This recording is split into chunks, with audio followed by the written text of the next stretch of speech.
ಸುಮ್ನೆ ಹೇಳೋದಲ್ಲ, ಹೃದಯ ಶ್ರೀಮಂತಿಕೆಯಿಂದ ಬಡವ ಆಗಲಿ, ಇನ್ನೊಂದು ದುಡ್ಡಿಲ್ದೇ ಇರ್ಬೋದು, ಈ ಹಣದ ರೂಪದ ಶ್ರೀಮಂತಿಕೆ ಇರ್ಬೋದು, ಆದ್ರೆ ಗುಣ, ಆ ಒಂದು ಅಂತಃಕರಣ ಎಲ್ಲರಲ್ಲೂ ಇದ್ದೇ ಇದೆ.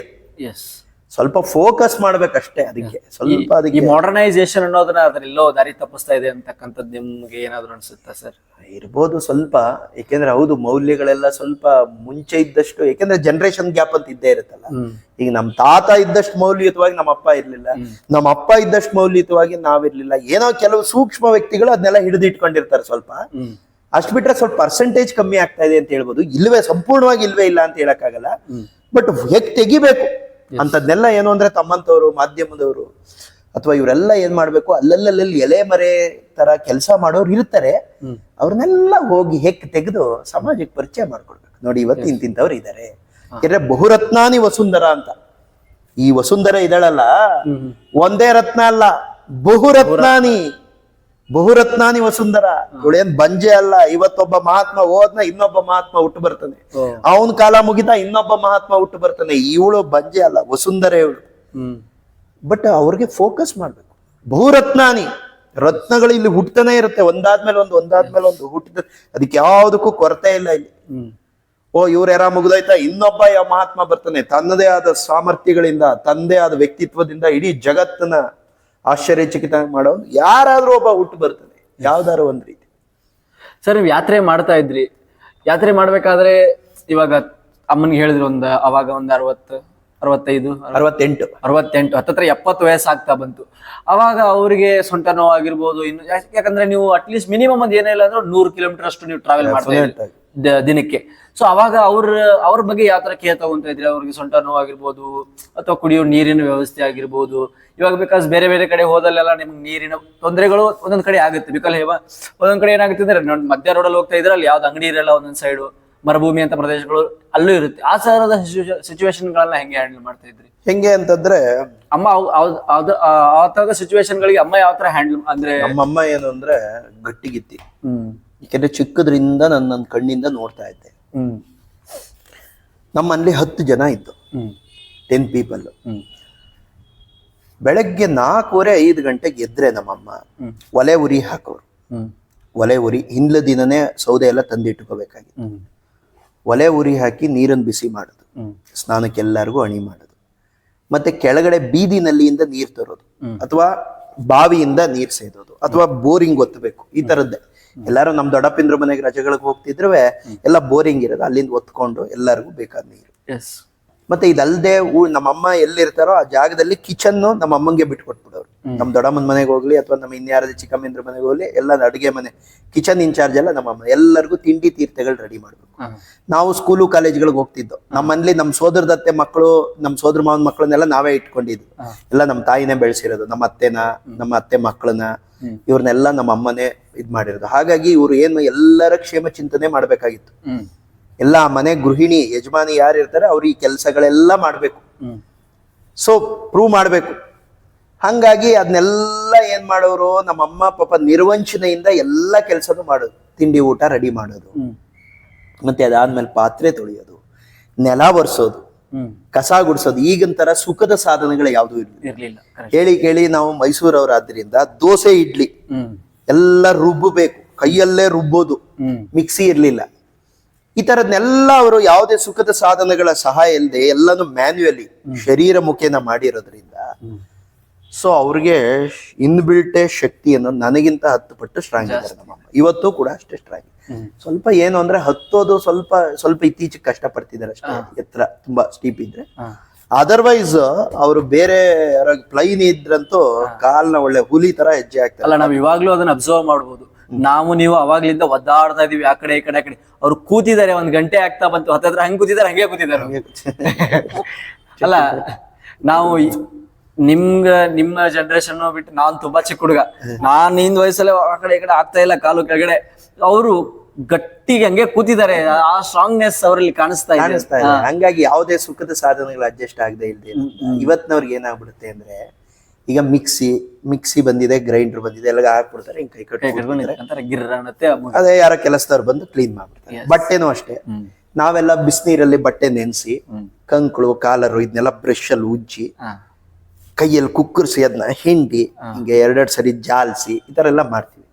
ಈಗ ಏನಾಗಿದೆ ವಾಷಿಂಗ್ ಮಿಷನ್ ಅದೇ ಜಾಲ್ಸುತ್ತೆ, ಅದೇ ಕುಕ್ಕುತ್ತೆ, ಎಲ್ಲ ಹಿಂಗೆ ಕೈ ಹತ್ಕೊಂಡು ಅದೇ ಎಲ್ಲ ಇದು ಮಾಡಿ ಬಿಸಾಕ್ಬಿಡುತ್ತೆ. ಅದು ಬರೀ ಹಾಕ್ಬಿಟ್ರೆ ಆಗೋಯ್ತು. ಅಥವಾ ಅದೇ ಡ್ರೈ ಇವಾಗ ಡ್ರೈ ಕೂಡ ಮಾಡ್ಬಿಡುತ್ತೆ. ಸೊ ಹಾಗಾಗಿ ಈ ತರದ್ದೆಲ್ಲ ಏನು ಅಂದ್ರೆ ನಮ್ಮ ತಾಯಿ ಹತ್ರ ಯಾವುದೇ ಸುಖದ ಸಾಧನೆಗಳು ಅಡ್ಜಸ್ಟ್ ಆದವ್ರಲ್ಲ. ಹಂಗಾಗಿ ಇವತ್ತು ಕೂಡ ಅವ್ರ ಗಟ್ಟಿ ಬೆನ್ನಿದೆಯಲ್ಲ, ಲಂಬ ಮೇಕಲ ಅಂತ ನನ್ನ ಹೆಸರಿಟ್ಟಿರೋದು ನಮ್ಮಮ್ಮ. ಲಂಬ ಮೇಕಲ, ಇದು ಬೆನ್ನು ಮೂಳೆ ಇದೆಯಲ್ಲ, ಇದು ಹಿಂಗೆ ಸ್ಟ್ರೈಟ್ ಇರುತ್ತೆ, ಲಂಬ ಮೇಕಲ ಅಂತ. ಸೊ ಹಾಗಾಗಿ ನನಗಿಂತ ಹತ್ಪಟ್ಟು ಸ್ಟ್ರಾಂಗ್ ಇದಾರೆ. ಅವ್ರಿಗೆ ಯಾವ್ದೇ ಮತ್ತೆ ನಾ ಎಲ್ಲೋದ್ರು ಹಾಲ್ಟ್ ಅಂಡ್ ಪ್ರೊಸೀಡ್ ಎಲ್ಲ ನಮ್ಮಮ್ಮ ಕೂತ್ಕೊಳ್ಳೋ ಸ್ಟೈಲಲ್ಲೇ ನಂಗೆ ಗೊತ್ತಾಗ್ಬಿಡುತ್ತೆ ಇವ್ರು ಎಷ್ಟ್ರ ಮಟ್ಟಕ್ಕೆ ಸೆನ್ಸು. ನಿದ್ದೆ ಬರಂಗಿದ್ರೆ ಬರೀ ಅವ್ರ ಕೈ ಹಿಂಗ್ ಇಡ್ತಾರಲ್ಲ, ನನ್ನ ಮುಟ್ತಾರ ಅಲ್ಲೇ ಗೊತ್ತಾಗ್ಬಿಡುತ್ತೆ.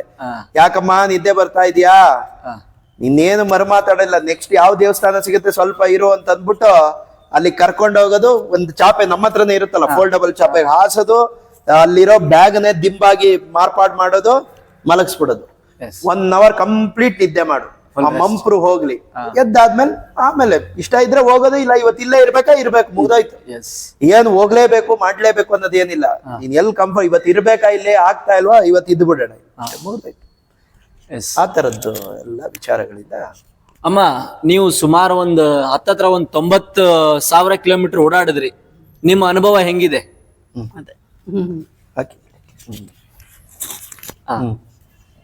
ಅದೇ ಈಗೆಲ್ಲ ಇದನ್ನೆಲ್ಲ ಎಲ್ಲ ಹೇಳಿದಾನೆ ಅಲ್ವಾ. ಹಾಗಾಗಿ ನಮ್ಮ ಯಜಮಾನ್ರ ಕಾಲದಲ್ಲಿ ನಾನು ಏನು ನೋಡಿರ್ಲಿಲ್ವಲ್ಲ, ಹೊರಗಡೆ ವಿಹಾರ ಇರ್ಲಿಲ್ಲ ನಮ್ಮ ಮನೇಲಿ, ಜಾಯಿಂಟ್ ಫ್ಯಾಮಿಲಿ. ಹಾಗಾಗಿ ನನ್ನ 67 ವರ್ಷನ ನನ್ನ ಅಡುಗೆ ಮನೆ ಕೆಲಸದಲ್ಲೇ ಕಳೆದ್ಬಿಟ್ಟಿದ್ವಿ. ಹೊರಗಡೆ ವಿಹಾರ ಇಲ್ವೇ ಇಲ್ಲ, ಎಲ್ಲೂ ಹೋಗಕ್ ಆಗ್ತಾ ಇರ್ಲಿಲ್ಲ. ಹಾಗಾಗಿ ಅದೇ ನಮ್ಮ ಯಜಮಾನ್ರು ಸ್ವರ್ಗಸ್ಥರಾದ್ಮೇಲೆ ಇವನೊಬ್ಬನೇ ಮಗ ಅಲ್ವಾ, ಅವ್ನು ನನ್ನನ್ನು ಹೇಳದ್ನಲ್ಲ ಈಗ ಎಲ್ಲ ಬೆಂಗಳೂರಲ್ಲಿ ಕರ್ಕೊಂಡೋಗಿ ಇಟ್ಕೊಂಡು ಚೆನ್ನಾಗಿ ನೋಡ್ಕೊಂಡು ಎಲ್ಲ ಮಾಡ್ಕೊಂಡು. ಅದೇ ನಾನು ಆವಾಗ ಬೇಲೂರು ಹಳೆಬೇಡ್ ನೋಡಿಲ್ಲ ಅಂತ ನಿರಾಶೆ ಭಾವದಿಂದ ಹೇಳಿದೆ ಅಲ್ವಾ. ಹಾಗಾಗಿ ಅವನು ಅಮ್ಮನಿಗೆ ಬದುಕಿರುವಾಗ ತೋರಿಸ್ಬಿಡ್ಬೇಕು. ಆಮೇಲೆ ಏನು ಮಾಡೋಕ್ಕಾಗಲ್ಲ ಅಲ್ವಾ, ನಾನು ಹೋದ್ಮೇಲೆ. ಈಗ ನಮ್ಮ ಮನೆಯವರು ಹಾಗೆ ಏನು ಪಾಪ ನೋಡ್ಲಿಲ್ಲ, ಅವರು ನೋಡಿ ಹೊರಟೋದ್ರು. ಹಾಗೆ ಆಗ್ಬಿಡುತ್ತೇನೋ, ಅದಕ್ಕೆ ಬದುಕಿದ್ದಾಗ ಅವ್ರಿಗೆ ಎಲ್ಲ ತೋರಿಸ್ಬಿಡ್ಬೇಕು. ಮನುಷ್ಯಂದು ಹೇಳಕ್ಕಾಗಲ್ಲ ಅಲ್ವಾ, ಇವತ್ತಿದ್ದವ್ರು ಈ ಗಳಿಗೆಗೆ ಇಲ್ಲ, ನಾಳೆ ಮತ್ತೆ. ಅದಕ್ಕೆ ಬದುಕಿದ್ದಾಗ ಅವ್ರು ಗಟ್ಟಿಯಾಗಿದ್ದಾರೆ, ಎಲ್ಲನೂ ತೋರಿಸಿ ಅವ್ರ ಮನಸ್ಸಿನ ಆಸೆನ ನನ್ನ ಮಗನಾಗಿ ನೆರವೇರಿಸ್ಬಿಡ್ಬೇಕು. ಅವ್ರೇನೇನ್ ಕಳ್ಕೊಂಡಿದಾರೋ ಆ ಗೃಹಸ್ಥ ಜೀವನದಲ್ಲಿ ಅದನ್ನೆಲ್ಲ ನಾ ತುಂಬಿಕೊಡ್ಬೇಕು, ಮಗ ಒಬ್ಬನೇ ಅಲ್ವಾ ಅಂತ ಹೇಳಿ ಅವನು ನೋಡಿ ಎಲ್ಲ ಕನ್ಯಾಕುಮಾರಿಯಿಂದ ಕಾಶ್ಮೀರದವರೆಗೂ ನಮ್ಮ ಭಾರತ ಕ್ಷೇತ್ರದಲ್ಲಿ ಎಷ್ಟು ಪುಣ್ಯಕ್ಷೇತ್ರಗಳಿದೆಯೋ ಎಲ್ಲನೂ ತೋರಿಸ್ತಾನೆ. ಅಲ್ಲಿ ಪುಣ್ಯ ನದಿಗಳ ಸ್ನಾನ ಮಾಡಿಸಿ, ಆ ಮಂದಿರ ತೀರ್ಥವನ್ನು ಪ್ರಾಶನ ಮಾಡಿಸಿ ನನ್ನ ಜನ್ಮನ ಸಾರ್ಥಕ ಮಾಡಿದ್ದಾನೆ. ಅವನ ಜನ್ಮ ಕೂಡ ಸಾರ್ಥಕ ಆಗಿದೆ. ಯಾಕೆಂದ್ರೆ ನನ್ನ ಈ ವಯಸ್ಸಲ್ಲಿ ಈ ತರ ಹೋಗೋದು ಒಂದು ಆ ಶಕ್ತಿನೂ ಬೇಕಲ್ವಾ. ಆ ನನ್ನ ಅಂತರಂಗದಲ್ಲಿರುವಂತ ಶಕ್ತಿಯ ಪರಿಚಯ ಮಾಡ್ಕೊಡ್ತೀಯ ಜನರು ಅಲ್ವಾ. ಈಗ ಎಲ್ರೂ ಗೊತ್ತಾಗ್ಬಿಟ್ಟಿದೆ. ಇಡೀ ನಾವು ಮೈಸೂರ್ಲಿ ನಮ್ಮ ಇದ್ರಲ್ಲಿ ನಾವು ಗೊತ್ತು ಅಷ್ಟೇ, ಆದ್ರೆ ಈಗ ಹಾಗಲ್ಲ. 5 ವರ್ಷದಿಂದ ಇಡೀ ಭಾರತ ದೇಶ ಹೊರದೇಶದಲ್ಲೂ ಗೊತ್ತಾಗಿದೆ ಅಲ್ವಾ. ಪಾಶ್ಚಿಮಾತ್ಯ ದೇಶದಿಂದೆಲ್ಲ ಕಾಲ್ ಬರುತ್ತೆ ಅವನಿಗೆ. ಹಾಗಾಗಿ ಇಡೀ ದೇಶದಲ್ಲಿ ನಮ್ಮ ಹೆಸರನ್ನ ಅವನು ನನ್ನ ಹೆಸರು ತಂದು ಕೊಟ್ಬಿಟ್ಟಿದ್ದಾನೆ. ನಂಗೆ ಏನ್ ತೊಂದ್ರೆನೂ ಆಗಿಲ್ಲ. ಆಮೇಲೆ ಆರೋಗ್ಯ ಚೆನ್ನಾಗಿದೆ ನಮ್ಗೆ, ನನಗೂ. ಯಾಕಂದ್ರೆ ನಿಮ್ಮ ಆರೋಗ್ಯದ ಗುಟ್ಟೇನು? ಗುಟ್ಟು ಅಂದ್ರೆ ಅದೇ ಹೇಳದ್ ಈಗ ಹೇಳ್ದ ನೋಡಿ, ಅವ್ನು ಹೊರಗಡೆ ಎಲ್ಲೂ ತಿನ್ನಲ್ಲ, ಮನೆ ಊಟ ಮನೇಲಿ ಮಾಡಿರೋದು.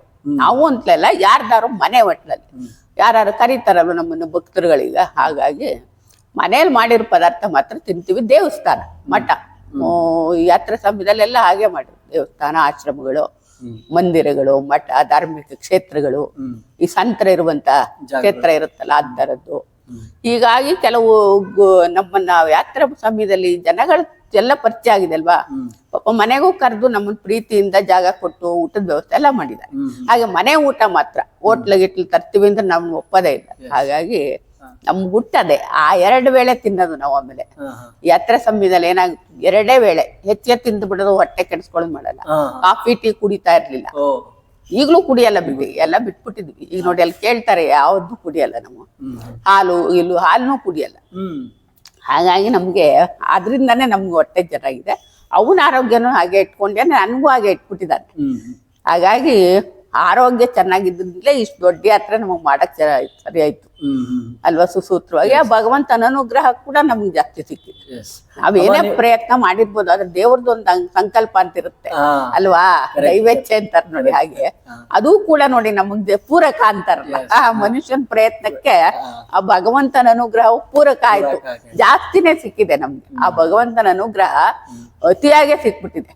ಅದಕ್ಕೆ ನಾನು ಯಾರಿಗಾರು ಆಶೀರ್ವಾದ ಮಾಡೋಕ್ಕೆ ಒಂದು ಶುಭ ಹಾರೈಸ್ತಾ ಹೇಳ್ತೀನಿ, ನಿಮಗ್ ಭಗವಂತನ ಅನುಗ್ರಹ ಅಧಿಕವಾಗಿ ಸಿಗ್ಲಪ್ಪ ಅಂತ ಹೇಳ್ತೀನಿ. ಆ ತರ ನೋಡಿ ನಮ್ಗೆ ಅದ್ ಸಿಕ್ಕಿದ್ರಿಂದ ಎರಡೂ ಪೂರಕ ಆಯ್ತು. ನಿಮ್ಮನ ತ್ಯಾಗ ಪರಿಶ್ರಮ ಫಲಕ್ಕೆ ಆ ಭಗವಂತ ಅನುಗ್ರಹನ ಸೇರ್ಕೊಂಡ್ಬಿಡ್ತು. ಅವ್ರು ಹೇಳಿದ್ರು ಮದ್ವೆ ಆಗಿಲ್ಲ ಇನ್ನ ಅಂತ ಹೇಳಿ, ಮಗನಿಗೆ ಮದ್ವೆ ಮಾಡೋ ಆಸೆ ಏನಾದ್ರು ಇದೆಯಾ? ಇಲ್ಲಿ ಈಗ ಇಲ್ಲ ಪಾಪ ಬಿಡಿ, ಅವಾಗಿತ್ತು ನಂಗೂ ಸ್ವಲ್ಪ ಆಸೆ, ಏನ್ ಹೇಳಿ ನಮ್ಮನೆಯವ್ರಿಗೂ ಇತ್ತು. ಆದ್ರೆ ತಾಯಿ ಸ್ವಲ್ಪ ನಮಗ್ ಜಾಸ್ತಿನೇ ಇರುತ್ತೆ ಅಲ್ವಾ. ನನಗೂ ಅವನ್ಗೆ ಪಾಪ ಮದ್ವೆ ಮಾಡ್ಕೊಳ್ಳಿ ಒಂದ್ ಹುಡುಗಿನ. ಈ ಬೆಂಗಳೂರು ಹೋದ್ಮೇಲೆ ಹೇಳಿದೆ ನಾನು, ನೀನು ಯಾವ್ದಾರು ಒಂದ್ ಮಾಡ್ಕೊಪ್ಪ ಹುಡುಗಿ, ಈಗೇನ್ ಆ ತರ ದಾಮ್ ಧೂಮ್ ತರನೇ ಏನಿಲ್ಲ, ಹೇಗಾರು ಮಾಡ್ಕೋತಾರೆ, ಒಂದ್ ಸಿಂಪಲ್ ಆಗಿ ನೀವ್ ಮಾಡ್ಕೋ, ಏನ್ ತೊಂದ್ರೆ ಇಲ್ಲ, ನಾನು ನಿಮ್ ಜೊತೆನೆ ಇರ್ತೀನಿ ಅಂತೆಲ್ಲ. ಆದ್ರೆ ಅವನು ಒಪ್ಪಲ್ಲ. ಈ ಲೌಕಿಕ ಜೀವನ ಯಾಕೆ ಅವ್ನಿಗೆ ಇಡಿಸ್ಲಿಲ್ಲ. ನನ್ ಜೀವನಕ್ಕೆ ಬಂದ್ಬಿಟ್ಟಿದಾನಲ್ಲ ತಾಯಿ ಪ್ರಪಂಚಕ್ಕೆ, ಹಾಗಾಗಿ ಅವನ ಮನ್ಸು ಒಬ್ಬನೇ, ಅಮ್ಮ ಏನೋ ಒಬ್ಳೆ ಆಗ್ಬಿಡ್ತಾಳೆ. ಏನೋ ನಾನು ಈ ತರ ಅಮ್ಮನ್ ಸೇವೆ ಮಾಡ್ಕೊಂಡು ಅವ್ರ ಆನಂದದಲ್ಲೇ ನನ್ನ ಆನಂದ, ನಂಗೆ ಅದೇ ಸಾಕು. ನನ್ಗೆ ಆ ತರ ಬೇಜಾರಿಲ್ಲ ಅವನ್ಗೆ, ಮಾಡ್ಕೊಂಡಿಲ್ಲ, ನನ್ಗೇನು ಇಲ್ಲ ಅಂತಿಲ್ಲ.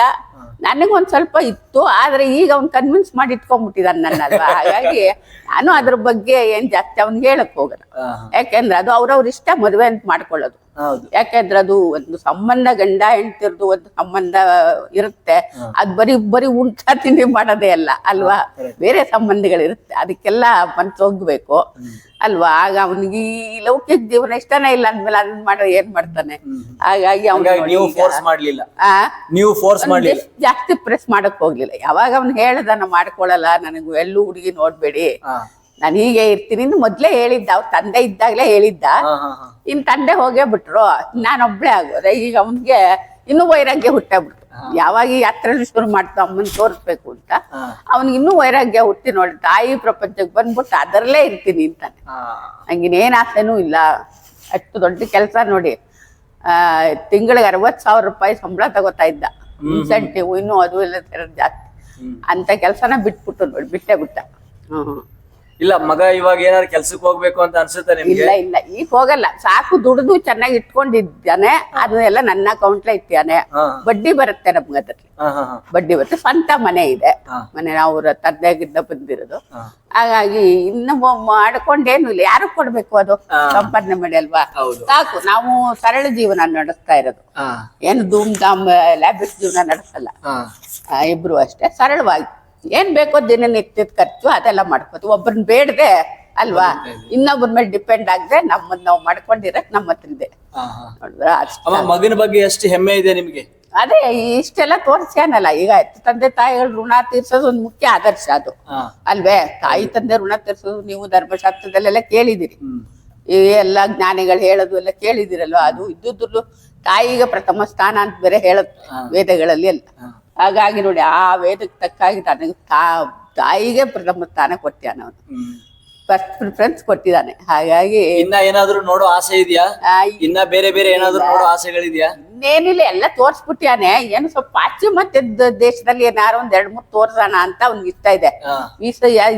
ವೀಸಾ ಮಾಡಿ ಇಟ್ಕೊಂಡಿಯಾನೆ. ಪಾಸ್ಪೋರ್ಟ್ ವೀಸಾ ಅಂತ ತೆಗಿಬೇಕಲ್ವಾ, ವೀಸಾ ಅದೆಲ್ಲ ನೋಡೋಣ. ಇದೆಲ್ಲಿ ಸ್ವಲ್ಪ ಇದು ಈ ಕ್ಲೈಮೇಟ್ ಎಲ್ಲ ಏನೇನೋ ಬರ್ತಾ ಇದೆ ಅಲ್ವಾ, ಎಲ್ಲ ನೋಡ್ಕೊಂತಾನೆ ಮಾಡ್ಬೇಕದ್ನ. ಹಂಗೇನಾರು ನನ್ಗೋ ಇನ್ನು ಐಸ್ ಗಟ್ಟಿಯಾಗಿದ್ರೆ ಏನಾರು ಕರ್ಕೊಂಡೋಗಿ ತೋರ್ಸೋದು ಅಲ್ಲ, ಇಲ್ಲಿ ನಿಮ್ಮಂತವ್ರ ಒಂದು ಆರೈಕೆ. ಯಾಕಂದ್ರೆ ಅಭಿಮಾನಿಗಳು ಅಂತ ಹೇಳ್ತಾರ, ಹಾಗೆ ಅಭಿಮಾನಿಗಳ ಆರೈಕೆ ಇದೆ ನೋಡಿ. ಅದು ಒಂದು ಜನಮನ್ನಣೆ ಅಂತ. ಜನಮನ್ನಣೆ ಸಿಗೋದು ಒಬ್ಬ ಮನುಷ್ಯನಿಗೆ ಅದಕ್ಕೊಂದು ಪುಣ್ಯ ಮಾಡಿರ್ಬೇಕು. ಜನಮನ್ನಣೆ, ರಾಜಮನ್ನಣೆ, ಈ ರಾಷ್ಟ್ರ ಮನ್ನಣೆ ಇವೆಲ್ಲ ಸಿಗೋದು ಸುಮ್ಮನೆ ಸಿಗಲ್ಲ ಎಲ್ರಿಗೂ ಅಲ್ವಾ. ಇವಾಗ ನಿಮ್ ಸಾಧನೆಯಿಂದ ಎಲ್ಲ ಬೇರೆ ಕಡೆ ನಿಮ್ಗೆ ಸನ್ಮಾನ ಎಲ್ಲ ಮಾಡ್ತಿರ್ತಾರ ನೋಡಿ, ಅವಾಗ ನಿಮ್ ಮಗನ್ ನೋಡಿದ್ರೆ ನಿಮ್ಗೆ ಎಷ್ಟು ಹೆಮ್ಮೆ ಆಗುತ್ತೆ, ಎಷ್ಟು ಖುಷಿ ಆಗುತ್ತೆ. ಅವನ ಎಲ್ಲಾರು ಅಂತಾರೆ ನಿಮ್ಮಂತವ್ರು. ಅಮ್ಮ ಮಗ ಮಾತಾಡ್ತಾ ಇದ್ರೆ ಅಮ್ಮ ಅವ್ರ ಮಗನ್ ಮುಖನೇ ನೋಡ್ತಾರೆ ಸ್ವಲ್ಪ ಅಂತ. ಹಾಗೆ ಅಲ್ಲ, ನಮ್ಮ ಮಕ್ಕಳು ನಮ್ ಮುಂದೆ ಆತರ ಇದಾದಾಗ ನಮ್ಗೊಂಥರ ಹೆಮ್ಮೆ ಅಲ್ವೇ. ಎಲ್ಲರೂ ಹಾಡಿ ಹೊಗಳಿದಾಗ ಆ ಒಂದ್ ಸಂತೋಷ ಅದನ್ನ ನಾವು ಅನುಭವಿಸ್ತೀವಲ್ಲ, ಆ ಸಂಸ್ಕೃತಿ ನಾವು ಕಲ್ತ್ಕೊಂಡ್ರೆ ಸಾಕು. ನಾವೇ ಹೊಗಳೋದಲ್ಲ, ನಾವೇ ಹೊಗಳದ ಅದು ಆತ್ಮಶ್ಲಾಘನೆ ಆಗ್ಬಿಡುತ್ತೆ ಅಲ್ವಾ. ನಮ್ಮದ್ ನಾವು ಹೊಗಳ್ಕೋಬಾರ್ದು, ನಮ್ಮನ್ನು ಹೋಗ್ಬಾರ್ದು, ನಮ್ಮ ಮಕ್ಕಳನ್ನಾಗ್ಲಿ ಯಾರನ್ನು ನಾವು ಹೊಗಳಕ್ ಹೋಗ್ಬಾರ್ದು. ಬೇರೆಯವ್ರು ನಿಮ್ಮಂತವ್ರು ಹೊಗಳ್ತಿರಲ್ಲ, ಅದೇ ಸಾಕು. ಆ ಸಂತೋಷನೇ ನಾವು ಅನುಭವಿಸೋದು, ಅದೆಲ್ಲ ತೃಪ್ತಿ. ಅಲ್ಲ, ನಾನು ಅಮ್ಮನಿಗೆ ಜಾಸ್ತಿ ಮಾತಾಡ್ಸಿದ್ರೆ ಎಲ್ಲಿ ಸುಸ್ತಾಗತ್ತೆ ಅಂತ ಅನ್ಕೊಂಡು ನಾನು ಕಮ್ಮಿ ಮಾತಾಡಿಸ್ತಾ ಇದೀನಿ. ಅಮ್ಮ ನಿರರ್ಗಳವಾಗಿ ಮಾತಾಡೋದು ನೋಡಿದ್ರೆ ನನಗೆ ಶಾಕ್ ಆಗ್ತಾ ಇದೆ. ಇನ್ನೂ ಒಳ್ಳೊಳ್ಳೆ ವಿಚಾರಗಳಿದೆ ಅಮ್ಮನ ಹತ್ರ. ಜೀವನ ಆದರ್ಶ ಇಟ್ಕೊಂಡಿದ್ದಾನೆ, ನ್ಯಾಯ ಮಾರ್ಗದಲ್ಲಿ ಸನ್ಮಾರ್ಗದಲ್ಲಿ ನಡೆಯುವಂತ ಮಗ ನನಗೆ ಸಿಕ್ಕಿದ್ದಾನೆ. ಹಾಗಾಗಿ ನಮ್ಗೆ ಏನು ತುಂಬಾನೇ ಹೆಮ್ಮೆ. ಆಮೇಲೆ ಅದೇ ನೋಡಿದ್ರೆ ಈ ಜನರ ಪ್ರೀತಿ ಕೂಡ ಸಿಕ್ಕಿದೆ. ಯಾತ್ರೆ ಸಮಯದಲ್ಲಿ ದೇಶದಲ್ಲಿ ಎಲ್ಲರೂ ಪ್ರೀತಿಯಿಂದ ನಮ್ಮನ್ನು ಸ್ವಾಗತಿಸಿ ಒಂದ್ ಪ್ರೀತಿ ಗಂಟೆ ಆಗ್ಬಿಟ್ಟಿದೆ. ಅಮ್ಮ, ಮುಂಚೆ ಎಲ್ಲ ತುಂಬು ಕುಟುಂಬ ಇರ್ತಾ ಇತ್ತು, ಇವಾಗ ಅದೆಲ್ಲ ಇಲ್ಲ. ಇಲ್ವಲ್ಲ, ಅದ್ರ ಬಗ್ಗೆ ಏನ್ ಹೇಳ್ತೀರಾ? ಅದೇ ಅದು ಇದ್ದದ್ದು ಅದು ಒಳ್ಳೇದು. ತುಂಬು ಕುಟುಂಬ, ಕೂಡು ಕುಟುಂಬ ಅಂದ್ರೆ ಹಿಂದಕ್ಕೆಲ್ಲ ಹಾಗೆ ಮಕ್ಕಳುಗಳು ನೋಡಿ ಜೊತೆಲೆಲ್ಲ ಬೆಳಿತಾ ಇದ್ರು ಅಲ್ವಾ. ಒಂದ್ ತಿಳುವಳಿಕೆ ಹೇಳೋದು ದೊಡ್ಡವರು. ಈಗ ಅದೇ ತಾತ ಅಜ್ಜಿ ಅತ್ತೆ ಮಾವ ಅಂತ ಚಿಕ್ಕಪ್ಪ ದೊಡ್ಡಪ್ಪ ಈ ತರ ಎಲ್ಲ ಇರೋರು. ಒಂದ್ ಬುದ್ಧಿವಾದ ಹೇಳೋದು. ಈಗ ತಾಯಿ ತಂದೆ ಮಾತು ಮಕ್ಕಳು ಕೇಳೋದು ಅಂದ್ರೆ ಅದು ಒಂಥರ ಮುದ್ದು ಅಷ್ಟೇ, ಇನ್ನೇನು ಇಲ್ಲ. ಹೇಳ್ಬಾರ್ದು ಅಂತಲ್ಲ, ತಾಯಿ ಕಂಡ ತಲುಪಿತ್ತ ಅಂತಾರಲ್ಲ ಹಾಗೆ. ಎತ್ತ ಅಪ್ಪ ಅಮ್ಮನ್ ನೋಡ್ಬಿಟ್ರೆ ಮಕ್ಕಳಿಗೆ ಏನೋ ಒಂಥರ ಮುದ್ದು. ಹಾಗಾಗಿ ಅದಕ್ಕೆ ಅವ್ರು ಇನ್ನೊಬ್ಬರ ಹತ್ರ ಮಕ್ಕಳುಗಳನ್ನ ಬಿಡ್ತಿದ್ರು ಸಂಬಂಧಗಳಲ್ಲಿ. ಹಿಂದಕ್ಕೆಲ್ಲ ಹಾಗೆ ಇನ್ನೊಬ್ಬರ ಮನೇಲಿ ಮಕ್ಕಳು ಬಿಟ್ಟು ಓದಿಸೋದು, ಅವ್ರ ಹತ್ರ ಇಟ್ಕೋತಾ ಇರ್ಲಿಲ್ಲ. ಅಲ್ಲಿ ಸ್ವಲ್ಪ ಹೆದರಿಕೆ ಇರುತ್ತೆ ಅಂತ ಇವನ್ ಗುರುಕುಲಕ್ಕೂ ಕಳಿಸ್ತಾ ಇದ್ರು ಅವಾಗೆಲ್ಲ ಅಲ್ವಾ. ಹೀಗಾಗಿ ಅದೇ ಕೂಡು ಕುಟುಂಬ ಇದ್ರು ಒಳ್ಳೇದೇ. ಆದ್ರೆ ಈಗಿನ ಜನರೇಷನ್ ಇಲ್ಲ. ಈಗಿನ ಜನರೇಷನ್ಲಿ ಜನಗಳು ಆ ತರ ಒಂದು ಸ್ವಭಾವ ಬೆಳೆಸ್ಕೊಂಡ್ಬಿಟ್ಟಿದ್ದಾರೆ. ಒಬ್ಬರ ಜೊತೆಲಿ ಇರಕ್ ಇಷ್ಟಪಡಲ್ಲ ಅವ್ರು. ಇನ್ನೊಬ್ಬರನ್ನೆಲ್ಲ ಇಟ್ಕೊಂಡು ಅವ್ರು ಸೇವೆ ಮಾಡೋದು, ಅತ್ತೆ ಮಾವ ಅಂದ್ರೆ ಸೇವೆ ಮಾಡೋದು ಅಂತ ಏನೋ ಒಂದು ತಪ್ಪು ಕಲ್ಪನೆ ಆ ಹೆಣ್ಣು ಮಕ್ಕಳಿಗೆ ಅಲ್ವಾ. ಹಾಗಾಗಿ ಹಿಂದ್ಲವ್ರು ಹಾಗೆ ಮಾಡ್ತಾ ಇದ್ರು, ಈಗಿನವ್ರಿಗೆ ಆ ತರ ಏನೋ ಒಂದಿದು. ಅಮ್ಮ, ಈಗ ಈ ವಿಡಿಯೋನ ತುಂಬಾ ಜನ ನೋಡ್ತಾರೆ, ಅವ್ರಿಗೆಲ್ಲ ಹೇಳೋದಾದ್ರೆ ಏನು ಒಂದು ಸಲಹೆ ಕೊಡಕ್ಕೆ ಬಯಸ್ತೀರ ಅವ್ರಿಗೆ? ಅದೇ ಏನ್ ಈಗ ತಾಯಿ ತಂದೆ ಅಂದ್ರೆ ಹೆತ್ತ ತಾಯಿ ತಂದೆಗಳು ಅವರು ದೇವ್ರು, ಮಾತನಾಡುವಂತ ದೇವ್ರು ಅಂದ್ರೆ ನಮ್ಮ ಜೊತೆ ವಾಸ ಮಾಡುವಂತ ದೇವ್ರು. ಯಾಕಂದ್ರೆ ಆ ಭಗವಂತ ಎಲ್ಲರ ಮನೇಲಿ ಹೋಗಿ ಇರಕ್ಕಾಗಲ್ಲ. ಅದಕ್ಕೆ ಅವನು ತಾಯಿ ತಂದೆನ ಸೃಷ್ಟಿ ಮಾಡಿದಾನೆ ಭಗವಂತ, ಗೊತ್ತಾಯ್ತಾ. ಹಾಗಾಗಿ ಅದಕ್ಕೆ ತಾಯಿಲಿ ದೇವರನ್ನ ಕಾಣು, ತಂದೆಲಿ ದೇವರನ್ನ ಕಾಣು, ಊರುಗಳಲ್ಲಿ ದೇವ್ರನ್ನ ಕಾಣು, ಈ ತರ ಒಂದೊಂದು ಇಟ್ಟುಬಿಟ್ಟ ವಾಕ್ಯಗಳನ್ನ. ಹಾಗಾಗಿ ಹೆತ್ತ ತಂದೆ ತಾಯಿಗಳು ನೀವೇನ್ ದೇವ್ರ ಕೈ ಮುಗಿದ್ರು ಪರವಾಗಿಲ್ಲ, ಹೆತ್ತ ತಾಯಿ ತಂದೆಗಳ ಸೇವೆ ಮಾಡಿ ಅವ್ರನ್ನ ಒಂದು ಅತಿ ಕಾಲದಲ್ಲಿ ಅಂದ್ರೆ ಈ ಇಳಿ ವಯಸ್ಸು ಅಂತ ನೋಡಿ, ಸ್ವಲ್ಪ ಗಟ್ಟಿಯಾಗಿದ್ದಾಗ ಬಿಡಿ ಅವರೆಲ್ಲ ಮಾಡ್ಕೊಂಡು ಹೋಗ್ತಾರೆ, ಏನ್ ತೊಂದ್ರೆ ಇರಲ್ಲ. ಪಾಪ ಇಳಿ ವಯಸ್ಸಲ್ಲಿ ಆ ವಯಸ್ಸಿನ ಪ್ರಭಾವ ಅಲ್ವಾ, ಅವಾಗ ನಿಶ್ಯಕ್ತರಾಗ್ತಾರೆ. ಅವಂತ ಸಮಯದಲ್ಲಿ ಇವ್ರೇನ್ ಮಾಡ್ತಾರೆ, ಈಗ ಮಕ್ಕಳುಗಳು ಈಗಿನ ಜನರೇಷನ್ಗೆ ವೃದ್ಧಾಶ್ರಮಕ್ಕೆ ಕಳಿಸ್ಬಿಡ್ತಾರೆ. ಇಲ್ಲ ಒಂದು ಮನೇಲೆ ಒಂದ್ ಬೇರೆ ಕಡೆ ಇಟ್ಬಿಡೋದು, ಸಪ್ರೇಟ್ ಅವ್ರನ್ನೊಂದ್ ಜಾಗದಲ್ಲಿ ಇಟ್ಬಿಟ್ಟು ಅವ್ರಿಗೊಂದ್ ಮನೆ ಅಲ್ಲ ಅವ್ರು ಬೇಯಿಸ್ಕೊಳ್ಳೋದು, ಹೀಗ್ ಮಾಡ್ತಾರೆ. ಇದು ತಪ್ಪು ಅಲ್ವೇ. ವಯಸ್ಸಾದ ಕಾಲದಲ್ಲಿ ಆತರ ಬೇರೆ ಮಾಡ್ಬಿಟ್ರೆ ಅವ್ರ ಕೈಲಿ ಹರಿಯಲ್ಲ. ಅದಕ್ಕೆ ಜೊತೆಲೇ ಇಟ್ಕೊಂಡು ಅವ್ರನ್ನ ಸಂರಕ್ಷಣೆ ಮಾಡ್ರಿ, ಇದೇನು ಮಾಡಬಾರ್ದು. ಜೊತೆಲಿ ಇಟ್ಕೊಳ್ಳೋದು, ಇಟ್ಕೊಂಡು ಅವ್ರಿಗೆ ಏನ್ ಬೇಕೋ ವಯಸ್ಸಾದ ಕಾಲದಲ್ಲಿ ಒಂದು ಆರೋಗ್ಯದ ಬಗ್ಗೆ, ಒಂದು ಊಟ ತಿಂಡಿ ಆಹಾರದ ಬಗ್ಗೆ, ತಿಂದ್ಯಾ ಉಂಡ್ಯಾ ಅಂತ ಕೇಳೋದು, ಮಕ್ಕಳಲ್ಲಿ ಕುತ್ಕೊಂಡು ಮಾತಾಡೋದು ಅಲ್ವಾ. ದಿನದಲ್ಲಿ ಒಂದು ಅರ್ಧ ಗಂಟೆ ಮಾತಾಡಿದ್ರೆ ಸಾಕು, ಬಿಡ 1/4 ಗಂಟೆ. ಇವ್ರದ್ದು ಏನಾರು ವ್ಯವಹಾರ ಇರ್ಲಿ, 1/4 ಗಂಟೆ ತಾಯಿ ತಂದೆನ ಪಕ್ಕದಲ್ಲಿ ಕೂರಿಸ್ಕೊಂಡು ಮಾತಾಡಿ ಅವ್ರ ವಿಷಯ ಕಷ್ಟ ಸುಖ ತಿಳ್ಕೊಳ್ಳೋದು. ಇಷ್ಟು ಮಾಡಿದ್ರೆ ಅವ್ರಿಗೆ ಎಷ್ಟೋ ಖುಷಿ ಆಗುತ್ತೆ. ಅವ್ರು 10 ವರ್ಷ ಬದುಕೋರು ಇನ್ನೊಂದು 10 ವರ್ಷ ಬದುಕ್ಬಿಡ್ತಾರೆ ಅಲ್ವಾ. ಅಂದ್ರೆ ಆಯುಷ್ ವೃದ್ಧಿ ಆಗುತ್ತೆ. ಆ ಮನೋಲ್ಲಾಸ ಅಂತಿರುತ್ತಲ್ಲ, ಓ ನನ್ ಮಗ ಇವತ್ ನನ್ಗೆ ಮಾತಾಡ್ಸ್ಬಿಟ್ಟಪ್ಪ, ಅಯ್ಯಯ್ಯೋ ಚೆನ್ನಾಗಿ ನೋಡ್ಕೊತಾ ಇದ್ದಾನೆ ಅಂದ್ಕೊಂಡೆಲ್ಲ ಹೇಳ್ಕೊಂಡು ಎಲ್ರಿಗೂ ಹೇಳ್ತಾರೆ ಅಕ್ಕಪಕ್ಕದವ್ರು. ಹಾಗಾಗಿ ಅವ್ರ ಮನಸ್ಸಿಗೆ ಸಂತೋಷ ಸಿಗುತ್ತೆ. ಆ ವೃದ್ಧಾಶ್ರಮದಲ್ಲಿ ಸೇವೆ ಮಾಡ್ತಾರೆ ನೋಡಿ, ಏನು ಆನಂದ ಸಿಗಲ್ಲ. ಯಾರೋ ಬಂದು ಹಿಂಗ್ ಮುಟ್ತಾರೆ, ಅದಾಗಲ್ಲ. ಅದೇ ತಾನು ಹೆತ್ತು ಮಕ್ಕಳು ಬಂದು ಈ ತರ ಮುಟ್ಟಿ ತಲೆ ಸೌರಿ ಎಲ್ಲ ಮಾಡಿದಾಗ ಅವ್ರಿಗೇನೋ ಖುಷಿ ಆಗುತ್ತೆ ಅಲ್ವಾ. ಪಾಪ ವಿಧಿ ಇಲ್ಲ, ಅಲ್ಲಿ ಮಾಡಿಸ್ಕೋತಾರ ಅಷ್ಟೇ. ಆದ್ರೆ ಅವ್ರಿಗೇನು ಖುಷಿ ಇಲ್ಲ, ಆನಂದ ಸಿಗಲ್ಲ. ಅದಕ್ಕೆ ಹೇಳ್ದು, ಆ ವಯಸ್ಸಾದ ಕಾಲದಲ್ಲಿ ಅವ್ರಿಗೆ ಮಗನ ಜೊತೆ ಇರ್ಬೇಕು ಅನ್ನೋದು ಆಸೆ ಇರುತ್ತೆ. ಮಗ ಸೊಸೆ ಮೊಮ್ಮಕ್ಕಳು ಈ ತರ ಅವ್ರ ಜೊತೆಲಿ ಇರ್ಬೇಕು, ನಾನು ಒಂಟಿಯಾಗಿರಕ್ಕೆ ಇಷ್ಟ ಆಗಲ್ಲ. ಆದ್ರೆ ಪಾಪ ಈಗ ಅವಾಗ ಮಾಡ್ಬಿಡ್ತಾರ ಆ ತರ. ಅದಕ್ಕೆ ಆ ತರ ಮಾಡಬಾರ್ದು ಅಂತ ನಾವು ಸಂದೇಶ ಕೊಡೋದು, ಜೊತೆಲೇ ಇಟ್ಕೊಂಡು ಅವ್ರನ್ನ ಒಂದ್ ಸದ್ಗತಿ ಕಾಣಿಸೋದು. ಥ್ಯಾಂಕ್ ಯು ಅಮ್ಮ, ತುಂಬಾ ಚೆನ್ನಾಗಿ ಮಾತಾಡಿದ್ರಿ. ಇಲ್ಲ ನಾನು ಅಮ್ಮ ಸ್ವಲ್ಪ ವಯಸ್ಸು ಆಗ್ತಾ ಇಲ್ವಲ್ಲ, ಸ್ವಲ್ಪ ಸುಸ್ತಾಗ್ತಾರೆ ನಾನು ಕಡಿಮೆ ಮಾತಾಡಿಸ್ದೆ. ಬಟ್ ಎಸ್ ಅಮ್ಮ ತುಂಬಾ ನಮ್ಗಿನ್ನ Temperament ಇದ್ದಾರೆ. ಅವ್ರಿಗೆ ಆ ಟೆಂಪರ್ಮೆಂಟ್ ಇರೋದಕ್ಕೆ ಅಷ್ಟು ಯಾತ್ರೆ ಮಾಡ್ಕೊಂಡ್ ಬಂದಿರೋದು. ನೋಡಕ್ಕೆ ಮೂರ್ತಿ ಚಿಕ್ಕದಪ್ಪ, ಟೆಂಪರ್ಮೆಂಟ್ ಚೆನ್ನಾಗಿದೆ ಸಿಕ್ಕಿ. ಎಸ್ ಸರ್, ಇದ್ರೆಲ್ಲದರ ನಡುವೆ ನಿಮ್ಮ ಏನೋ ಹೇಳ್ತಾರಲ್ಲ ಸರ್, ಯಾವ ಸೇವೆ ಮಾಡಿದ್ರು ಗೊತ್ತಿಲ್ಲ, ಬಟ್ ತಾಯಿ ಸೇವೆಯಿಂದ ನಿಮ್ಗೆ ಇಷ್ಟೊಂದು ಜನ ಮನ್ನಣೆ ಸಿಗ್ತಾ ಇದೆ. ಜನ ಮನ್ನಣೆಗಿಂತನೂ ಆತ್ಮಸಂತೃಪ್ತಿ. ಆತ್ಮಸಂತೃಪ್ತಿ ಜೊತೆಗೆ ಸರ್, ಇವಾಗ ಎಷ್ಟೋ ಜನರಿಗೆ ನೀವು ಉದಾಹರಣೆ ಆಗ್ತಾ ಇದ್ದೀರಾ. ನಾನು ಸ್ಟಾರ್ಟಿಂಗ್ ಅಲ್ಲೇ ಹೇಳಿದೆ, ನಾನೊಂದು ನಿಮಗೆ ಪುಸ್ತಕ ಕೊಡ್ಬೇಕಿತ್ತು, ಬಟ್ ನೀವೇ ಒಂದು ಪುಸ್ತಕ ಆಗೋ ಲೆವೆಲ್ಗೆ ಒಂದು ತಾಯಿ ಸೇವೆಯಿಂದ ಬೆಳೆದಿದ್ದೀರಾ ಸರ್. ಎಷ್ಟು ಖುಷಿ ಆಗುತ್ತೆ ಸರ್ ಇದನ್ನೆಲ್ಲ ನೋಡಿದ್ರೆ. ನಿಜವಾಗ್ಲೂ ಸಂತೋಷ ಆಗುತ್ತೆ. ಈ ಸಮಾಜಕ್ಕೆ ಮೊದಲನೇದಾಗಿ ನಮ್ಮ ತಾಯಿ ತಂದೆಗಳಿಗೆ, ನಮ್ಮ ಪೂರ್ವಿಕರಿಗೆ ಆ ಬುದ್ಧಿ ಸನ್ಮಾರ್ಗ ಹಾಕೊಟ್ರಲ್ಲ, ಹಂಗಾಗಿ ಅವ್ರಿಗೆ ನಾನು ತಮ್ಮ ಎಲ್ಲರ ಮುಖಾಂತರ ಧನ್ಯವಾದಗಳು. ಎರಡನೇದೇನು ಅಂದ್ರೆ ಸಮಾಜನೂ ಅಷ್ಟೇ. ಸಮಾಜ ಎಷ್ಟು ಗುಣಗ್ರಾಹಿಯಾಗಿದೆ ನೋಡಿ. ಒಳ್ಳೆ ಕೆಲಸ ಮಾಡಿ ಇಲ್ಲೇ ನಡಿಲಿ, ಹುಡುಕೊಂಬಂದ್ ಜನ ಮಾತಾಡಿಸ್ತಾರೆ, ಹುಡುಕೊಂಬಂದ್ ಗುರುತಿಸ್ತಾರೆ. ಇಂಥ ಒಳ್ಳೆ ಕೆಲಸ ಮಾಡಿದ್ಯಪ್ಪ ನೀನ್ ಇಂಥವ್ನು ಅಂತವನು ಅಂತ ಹಾಡು ಹೊಗಳ್ತಾರೆ. ಎಲ್ಲಾನು ಈ ಕಿವಿಲ್ ಕೇಳಿದೀನಪ್ಪ ಒಳ್ಳೇದ್ನ. ಸೊ ಹಾಗಾಗಿ ಇಡೀ ಸಮಾಜಕ್ಕೆ ನಾನು ನಮ್ಮ ತಾಯಿ ಕಡೆಯಿಂದ ನಮ್ಗೆ ಋಣಭಾರ ನಮ್ಮ ಮೇಲಿದೆ, ಆ ಪ್ರೀತಿ ಋಣಭಾರ ನಮ್ಮ ಮೇಲಿದೆ. ಸೊ ಹಂಗಾಗಿ ಕೊನೆವರೆಗೂ ಕೂಡ ಎಲ್ಲ ಜವಾಬ್ದಾರಿ ನಮ್ಮ ಮೇಲೆ ಇರೋದ್ರಿಂದ ಒಂದು ಸಾತ್ವಿಕವಾಗಿ ಇದೇ ತರ ಒಂದು ಸದಾಚಾರದಿಂದ ಬದುಕಬೇಕು ಅನ್ನೋದೇ ಆದರ್ಶ ಮುಖ್ಯವಾಗಿರ್ಬೇಕು. ಸರ್, ನಿಮ್ಗೆ ಈ ವಿಡಿಯೋ ಮುಖಾಂತರ ನೀವು ಜನರುಗಳಿಗೆ ಒಂದಿಷ್ಟು ಸಲಹೆಗಳನ್ನು ಕೊಡೋದಾದ್ರೆ ಏನ್ ಸಲಹೆಗಳನ್ನು ಕೊಡಕ್ ಇಷ್ಟಪಡ್ತೀರಾ ಸರ್? ನಾನು ಇನ್ನೂ ಸಲಹೆ ತಗೊಂಡ್ಬಂದಿದ್ದೀನಿ. ಸತ್ಯ ಹೇಳ್ಬೇಕು ಅಂದ್ರೆ, ಈಗ ನಮ್ಮಮ್ಮ ಆಲ್ರೆಡಿ ಹೇಳಿದ್ರು, ಅದೇ ನಮ್ದು ಮೆಸೇಜ್. ಏಕೆಂದ್ರೆ ತಾಯಿ ತಂದೆಗಳು ಹೇಳಿದ್ನಲ್ಲ, ದಿನದಲ್ಲಿ 24 ಗಂಟೆಲಿ 23 ಗಂಟೆ ನೀವ್ ಏನ್ ಬೇಕಾದ್ರೂ ಮಾಡ್ಕೊಂಡು ಒಂದ್ ಅರ್ಧ ಗಂಟೆ ತಾಯಿ ತಂದೆ ಹತ್ರ ಕೂತ್ಕೊಂಡು ಪ್ರೀತಿಯಿಂದ ಒಂದ್ ಮಗು ತರ ಮಾತಾಡೋದು. ಅಲ್ಲಿ ನಾನು ಸಾಫ್ಟ್ವೇರ್ ಇಂಜಿನಿಯರು, ನಾನು ಡಾಕ್ಟ್ರು, ನಾನು ಟೀಮ್ ಲೀಡ್ರು, ಇದು ಯಾವುದು ಈ ಗುಣವಾಚಕಗಳಿಗೆ ಏನು ಇಲ್ಲದೆ ಒಂದ್ ಮಗು ತರ ತಾಯಿ ಹತ್ರ ಪಕ್ಕ ಕೂತ್ಕೊಂಡು ಪ್ರೀತಿಯಿಂದ ಮಾತಾಡಿದ್ರೆ ಆ ವೃದ್ಧ ಜೀವಗಳಿಗೆ ಎಷ್ಟು ಸಂತೋಷ. ಮತ್ತೆ ತಾನು ಹೆತ್ತ ಮಕ್ಕಳ 4 ಪ್ರೀತಿ ಮಾತೆ ಅವ್ರಿಗೆ ಆನಂದ. ಇನ್ನು 1000 ಜನ ಇದಾರೆ, ಅವ್ರಿದಾರೆ, ಇವ್ರು ಗೊತ್ತು, ಅವ್ರು ಗೊತ್ತು, ಯಾರು ಇರ್ಲಿ ಫೈನ್, ಅವ್ರದ್ದು ಇರ್ಲಿ. ಆದ್ರೆ ತಾನು ಹೆತ್ತ ಮಕ್ಕಳ 4 ಪ್ರೀತಿ, ಅಮ್ಮ ನಿನ್ ಕಷ್ಟ ಏನು, ಸುಖ ಏನು, ನಿನ್ ಬೆನ್ನಂಗ್ ನಾನಿದೀನಿ ಅಮ್ಮ ಅಂತ ನಾವು ನಿಂತ್ಕೊಂಡಾಗ್ಲೇ ತಾಯಿಗೆ ಒಂದ್ ಬಲ. ಮಗನೇ ಅವ್ರ ಕಡೆ ಇಲ್ಲ ಅಂತಂದ್ರೆ ತಾಯಿಗೆ ಹೆಂಗ್ ಬಲ ಬರುತ್ತೆ? ವಯಸ್ಸಾದ ಕಾಲದಲ್ಲಿ ನಾನಿದೀನಿ ಅಮ್ಮ, ನೀನೇನ್ ಯೋಚನೆ ಮಾಡಿ, ನಿನ್ಗೋಸ್ಕರ ಏನ್ ಬೇಕು ಹೇಳು, ನಾ ಮಾಡ್ತೀನಿ. ನಿಂಗೇನ್ ಬೇಕು ಅದನ್ನ ಅರ್ಥ ಮಾಡ್ಕೊಂಡು, ಅವ್ರ ಬಾಯಲ್ಲಿ ಹೇಳಿದ್ರೆ ನಾವೇ ಅರ್ಥ ಮಾಡ್ಕೊಂಡು ಅವ್ರಿಗೆ ಹೆಂಗೆ ಹಿತವಾಗುವಂಗೆ ನಡ್ಕೋಬೇಕು, ಆ ತರ ನಡ್ಕೊಂಡ್ಬಿಟ್ರೆ ವೃದ್ಧ ಜೀವಿಗಳು ಇಳಿಗಾಲದಲ್ಲಿ ಸಂತೋಷ ಪಡ್ತಾರೆ. ಸಂಪೂರ್ಣ ಒಂದು ನೆಮ್ಮದಿಯುತವಾದ ಆಶೀರ್ವಾದ ನಮಗ್ ಸಿಗುತ್ತೆ.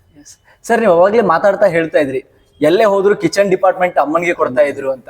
ಸರ್, ಇವಾಗ ಕಿಚನ್ ಡಿಪಾರ್ಟ್ಮೆಂಟ್ ನಿಮ್ದು ಅಮ್ಮಂದ? ನಂದು ಇವಾಗ ನೀವು ಶಿಫ್ಟ್ ಆಗ್ಬಿಟ್ಟಿದ್ದೀರಾ? ಹೇಳಿ ಅವ್ರದ್ದು. ಅವನೇ ಮಾಡ್ತಾನೆ, ನನ್ ಕೇಳಿ ಮಾಡ್ಸಲ್ಲ. ಅಡಿಗೆ ಕೆಲಸ ಎಲ್ಲ ಅವನೇ ಹೇಳದ್ನ. ಅವಾಗೆಲ್ಲ ಮಾಡಿ ನಿಂದು ಸಾಕಾಗಿದೆ. ಹೋದ್ ಕಡೆನು ಅವನು ಹೇಳುವಾಗೆ ನಾನೇ ಮಾಡೋದು. ನಮ್ಮ ಕಡೆ ನಮ್ಮ ಹೊರಗಿತ್ತಿ ಮನೆ ಅವ್ರಿಗೆಲ್ಲ ಹೊಟ್ಟೋದ್ರೆ ಹಾಗೆ ನಮ್ಮನ್ನೇ ಬಿಟ್ಬಿಟ್ಟಿದ್ರು ಅವ್ರು ಅಡಿಗೆಗೆ. ಹಾಗೆ ಹೋದ್ ಕಡೆ ನಿಮ್ಗೆ ಬೇಕಾಗಿರೋ ತಿಂಡಿ ತಿನಿಸುಗಳನ್ನೆಲ್ಲ ಮಾಡ್ಕೊಡ್ತಾರ? ನಿಮ್ಗೆ ಇಷ್ಟ ಇರೋ ತಿಂಡಿ ತಿನಿಸುಗಳನ್ನೆಲ್ಲ ಮಾಡ್ತಾರೆ? ಎಲ್ಲ ಬರುತ್ತೆ ಅವ್ನಿಗೆ ಮಾಡ್ತಾರ? ಎಲ್ಲ ಬರುತ್ತೆ. ಬೋಂಡ, ಬಜ್ಜಿ, ವಡೆ ಎಲ್ಲ ಮಾಡ್ತಾರೆ. ನಾನೇನು ಹೇಳ್ಕೊಟ್ಟಿಲ್ಲ ನಮ್ಗಳು ನಮ್ಮನೇಲೇನು, ಆದ್ರೂ ನೋಡಿ ಎಲ್ಲ ಕಲ್ತಿಯಾನೆ, ಎಲ್ಲ ಬರುತ್ತೆ, ಎಲ್ಲ ಮಾಡ್ತಾನೆ. ಹೇಳ್ಕೋಬಾರ್ದು, ನೋಡಿ ಕಲ್ತಿರೋದು. ಸಂಸ್ಕಾರ ಅಂದ್ರೆ ಅದೇ. ಯಾವತ್ತು values are not taught, it should be demonstrated ಅಂತ. ನಾವು ಮನೇಲಿ ಮಾಡ್ತೀವಿ. ಮೌಲ್ಯಗಳನ್ನ ನೀವ್ ಕಲ್ಸಕ್ಕಾಗಲ್ಲ, ಯಾರಾದ್ರೂ ಒಬ್ರು ನಡ್ಕೋಬೇಕು. ಹೇಳಿದ್ರೆ ಹೀಗೆ ಮಾಡುವುದಿನ ಅಂತ ಏನು ಹೇಳ್ಕೊಟ್ಟಿಲ್ಲ. ಇನ್ನು ಕೆಲ್ಸಕ್ ಬೇರೆ ಹೊರಟೋದ್ನಲ್ಲ ಬೆಂಗ್ಳೂರ್ ಕಡೆಗೆ. ನೋಡಿ ಅದ್ಲೆ ಹೆಂಗೋ ಅವರೇ ಎಲ್ಲ ಕಲ್ತಿಯಾರೆ, ಎಲ್ಲ ಬರುತ್ತೆ. ಕುಕ್ಕರ್ ಜೋಡ್ಸೋದು, ತರಕಾರಿ ಹೆಚ್ಕೊಳ್ಳೋದು ಕೂಡ ಅವನೇ ಮಾಡ್ತಾನೆ. ನಾನು ಏನಕ್ಕೆ ಸುಮ್ಮನೆ ಕೂತಿರ್ಬೇಕಲ್ಲ ಏನೋ ಅನ್ಬಿಟ್ಟು ಒಂದ್ ಕಾಯಿ ತುರ್ಕೊಡು ಅಂದ್ರೆ ನಾನು ಅಷ್ಟೇ, ಬೇರೆದೆಲ್ಲ ಕೊತ್ತಂಬರಿ ಸೊಪ್ಪು ಬಿಡಿಸ್ಕೊಡೋದು, ಕಾಯಿ ತುರ್ಕೊಡ್ತಾರೆ, ಕೂತ್ಕೊಂಡ್ ಮಾಡೋದು, ಕೂತ್ಕೊಂಡ್ ಮಾಡೋದಲ್ವಾ. ಒಲೆ ಮುಂದೆ ನಿಂತ್ಕೊಂಡ್ ಮಾಡೋಂಥದ್ದು, ಮಟ್ಟದು, ರುಬ್ಬೋದು, ಗಿಬ್ಬೋದು, ತಾನೇ ಎಲ್ಲ ತರಕಾರಿ ಹೆಚ್ಚತಾನೆ, ಎಲ್ಲ ಪ್ರತಿಯೊಂದು ಎಲ್ಲ ಪಾತ್ರೆ ಕೂಡ ತೊಳೆದಿಡ್ತಾನೆ ಅವನೇ. ಬಟ್ಟೆ ಹೋಗಿದ್ದು ಏನಂದ್ರೆ ನಮ್ಮ ಅಮ್ಮನ್ನ ಸೂಟ್ ಹಾಕ್ಬೇಕು. ನಂದು ಬಟ್ಟೆ ಹೋಗಿದ್ದು, ಅವಂದು ಬಟ್ಟೆ ಹೋಗ್ಕೊಳ್ಳೋದು, ಎಲ್ಲ ಕೆಲ್ಸ, ಮನೆ ಕ್ಲೀನ್ ಮಾಡೋದು, ಎಲ್ಲ ಕೆಲ್ಸ ಬರುತ್ತೆ. ಅಮ್ಮ, ನಿಮ್ಗೆ ಈ ಮಗನ್ ನೋಡಿದಾಗ ಎಷ್ಟು ಖುಷಿ ಆಗುತ್ತೆ? ಯಾರು ಪುಣ್ಯ ಮಾಡಿದಾರ ಅನ್ಸುತ್ತೆ? ಇವ್ರು ಪುಣ್ಯ ಮಾಡಿದಾರ, ನೀವು ಪುಣ್ಯ ಮಾಡಿದೀರಾ? ಇದೇನೋ ಸ್ಕೂಟ್ರಲ್ಲಿ ಎಲ್ಲಾ ಕಡೆಗೂ ಹೋಗಿದ್ದೀರಾ ನೀವು, ನೀವ್ ಎಷ್ಟು ಪುಣ್ಯವಂತರು ಅಂತ.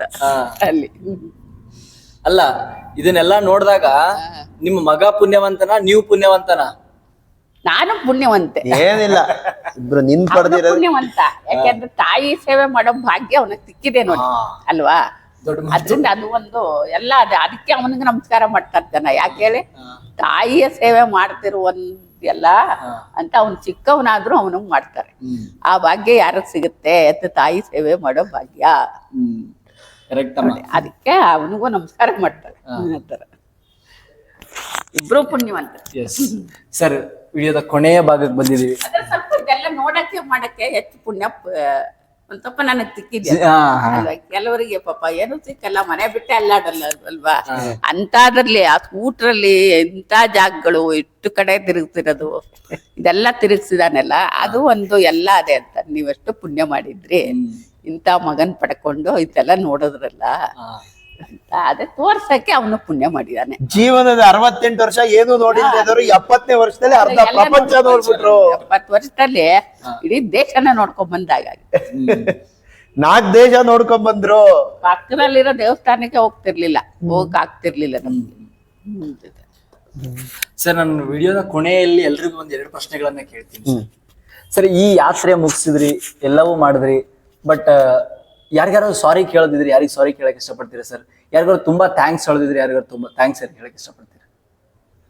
ಥ್ಯಾಂಕ್ಸ್ ಮಾತ್ರ ಎಲ್ಲರಿಗೂ, ಸರ್ವರ್ಗೂ ಥ್ಯಾಂಕ್ಸ್ ಹೇಳ್ತೀನಿ. ಯಾಕೆಂದ್ರೆ ಎಲ್ಲರೂ ಸುಮಾರು ಜನರ ಒಂದು ವಿಚಾರ ಇದೆ, ಮಾಧ್ಯಮದವ್ರಿಗೆ ಥ್ಯಾಂಕ್ಸ್ ಹೇಳ್ಬೇಕು. ಮತ್ತೆ ನಾವ್ ಎಲ್ಲೆಲ್ಲಿ ಹೋಗಿದೀವ ನಮ್ಗೆಲ್ಲ ಆಶ್ರಯ ಕೊಟ್ಟಿದಾರಲ್ಲ, ಅನ್ನ ಕೊಟ್ಟಿದಾರಲ್ಲ, ದೇವಸ್ಥಾನಗಳ ಸಿಬ್ಬಂದಿಗಳು ಅಥವಾ ಇನ್ಯಾರೋ ಗೃಹಸ್ಥರು ಕರ್ಕೊಂಡು ಹೋಗಿದ್ದಾರೆ, ಅಥವಾ ಇನ್ಯಾರ್ದೋ ಮುಖಾಂತರ ವಿಚಾರ ತಿಳ್ಕೊಂಡು ಅವ್ರು ಕಾಯ್ಕೊಂಡಿದ್ದ, ಈ ತರ ಸುಮಾರು ಎಲ್ಲರೂ ನಮ್ಗೆ ಹೆಲ್ಪ್ ಮಾಡಿದ್ದಾರೆ. ಒಟ್ಟಾರೆಯಾಗಿ ಸರ್ವರಿಗೂ ಕೂಡ ಸಾರಿ ಅನ್ನೋದು ಆತರ ಅಷ್ಟು ಯಾವ್ದೋ ರಿಗ್ರೆಟ್ಸ್ ಇಲ್ಲ ನಮ್ಗೆ ಜೀವನದಲ್ಲಿ. ತುಂಬಾ ಸೂಕ್ಷ್ಮವಾಗಿದ್ದೀನಿ ನಾನು. ಯಾರೋ ಹೊಟ್ಟೆ ಮೇಲೆ ಏನು ಹೊಡೆದಿಲ್ಲ ಅಥವಾ ಯಾರ್ದೋ ಇನ್ನೊಬ್ರದ್ದು ಆ ತರದ್ದು ತುಂಬಾ ಪ್ರಜ್ಞಾಪೂರ್ವಕವಾದ ಸಂಬಂಧ ನಂದು. ಪ್ರಜ್ಞಾಪೂರ್ವಕವಾಗಿರ್ತೀನಿ ಯಾವಾಗ್ಲೂ.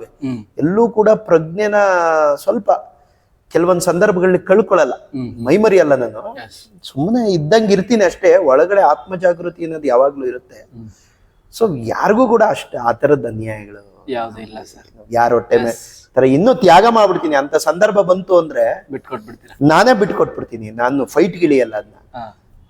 ಸರಿ, ಗಡ್ಡದ ವಿಶೇಷ ಏನಾದ್ರು ಇದೆಯಾ? ಏನಿಲ್ಲ. ಇಲ್ಲ, ನಾನು ನಿಮ್ಮ ಹಳೆಯ ಫೋಟೋಗಳನ್ನ ನೋಡ್ಬೇಕಾದ್ರೆ ಇರ್ಲಿಲ್ಲ. ಸೊ ಇತ್ತೀಚೆಗೆ ಅದಕ್ಕೆ ಬೆಳೀತಾ ಇರತ್ತಲ್ವಾ. ಅದೇನು ಅಂದ್ರೆ ನಮ್ಗೆ ದೇಹದ ಬಗ್ಗೆ ಅಷ್ಟು ಮೋಹ ಇಲ್ಲ ಇವಾಗ.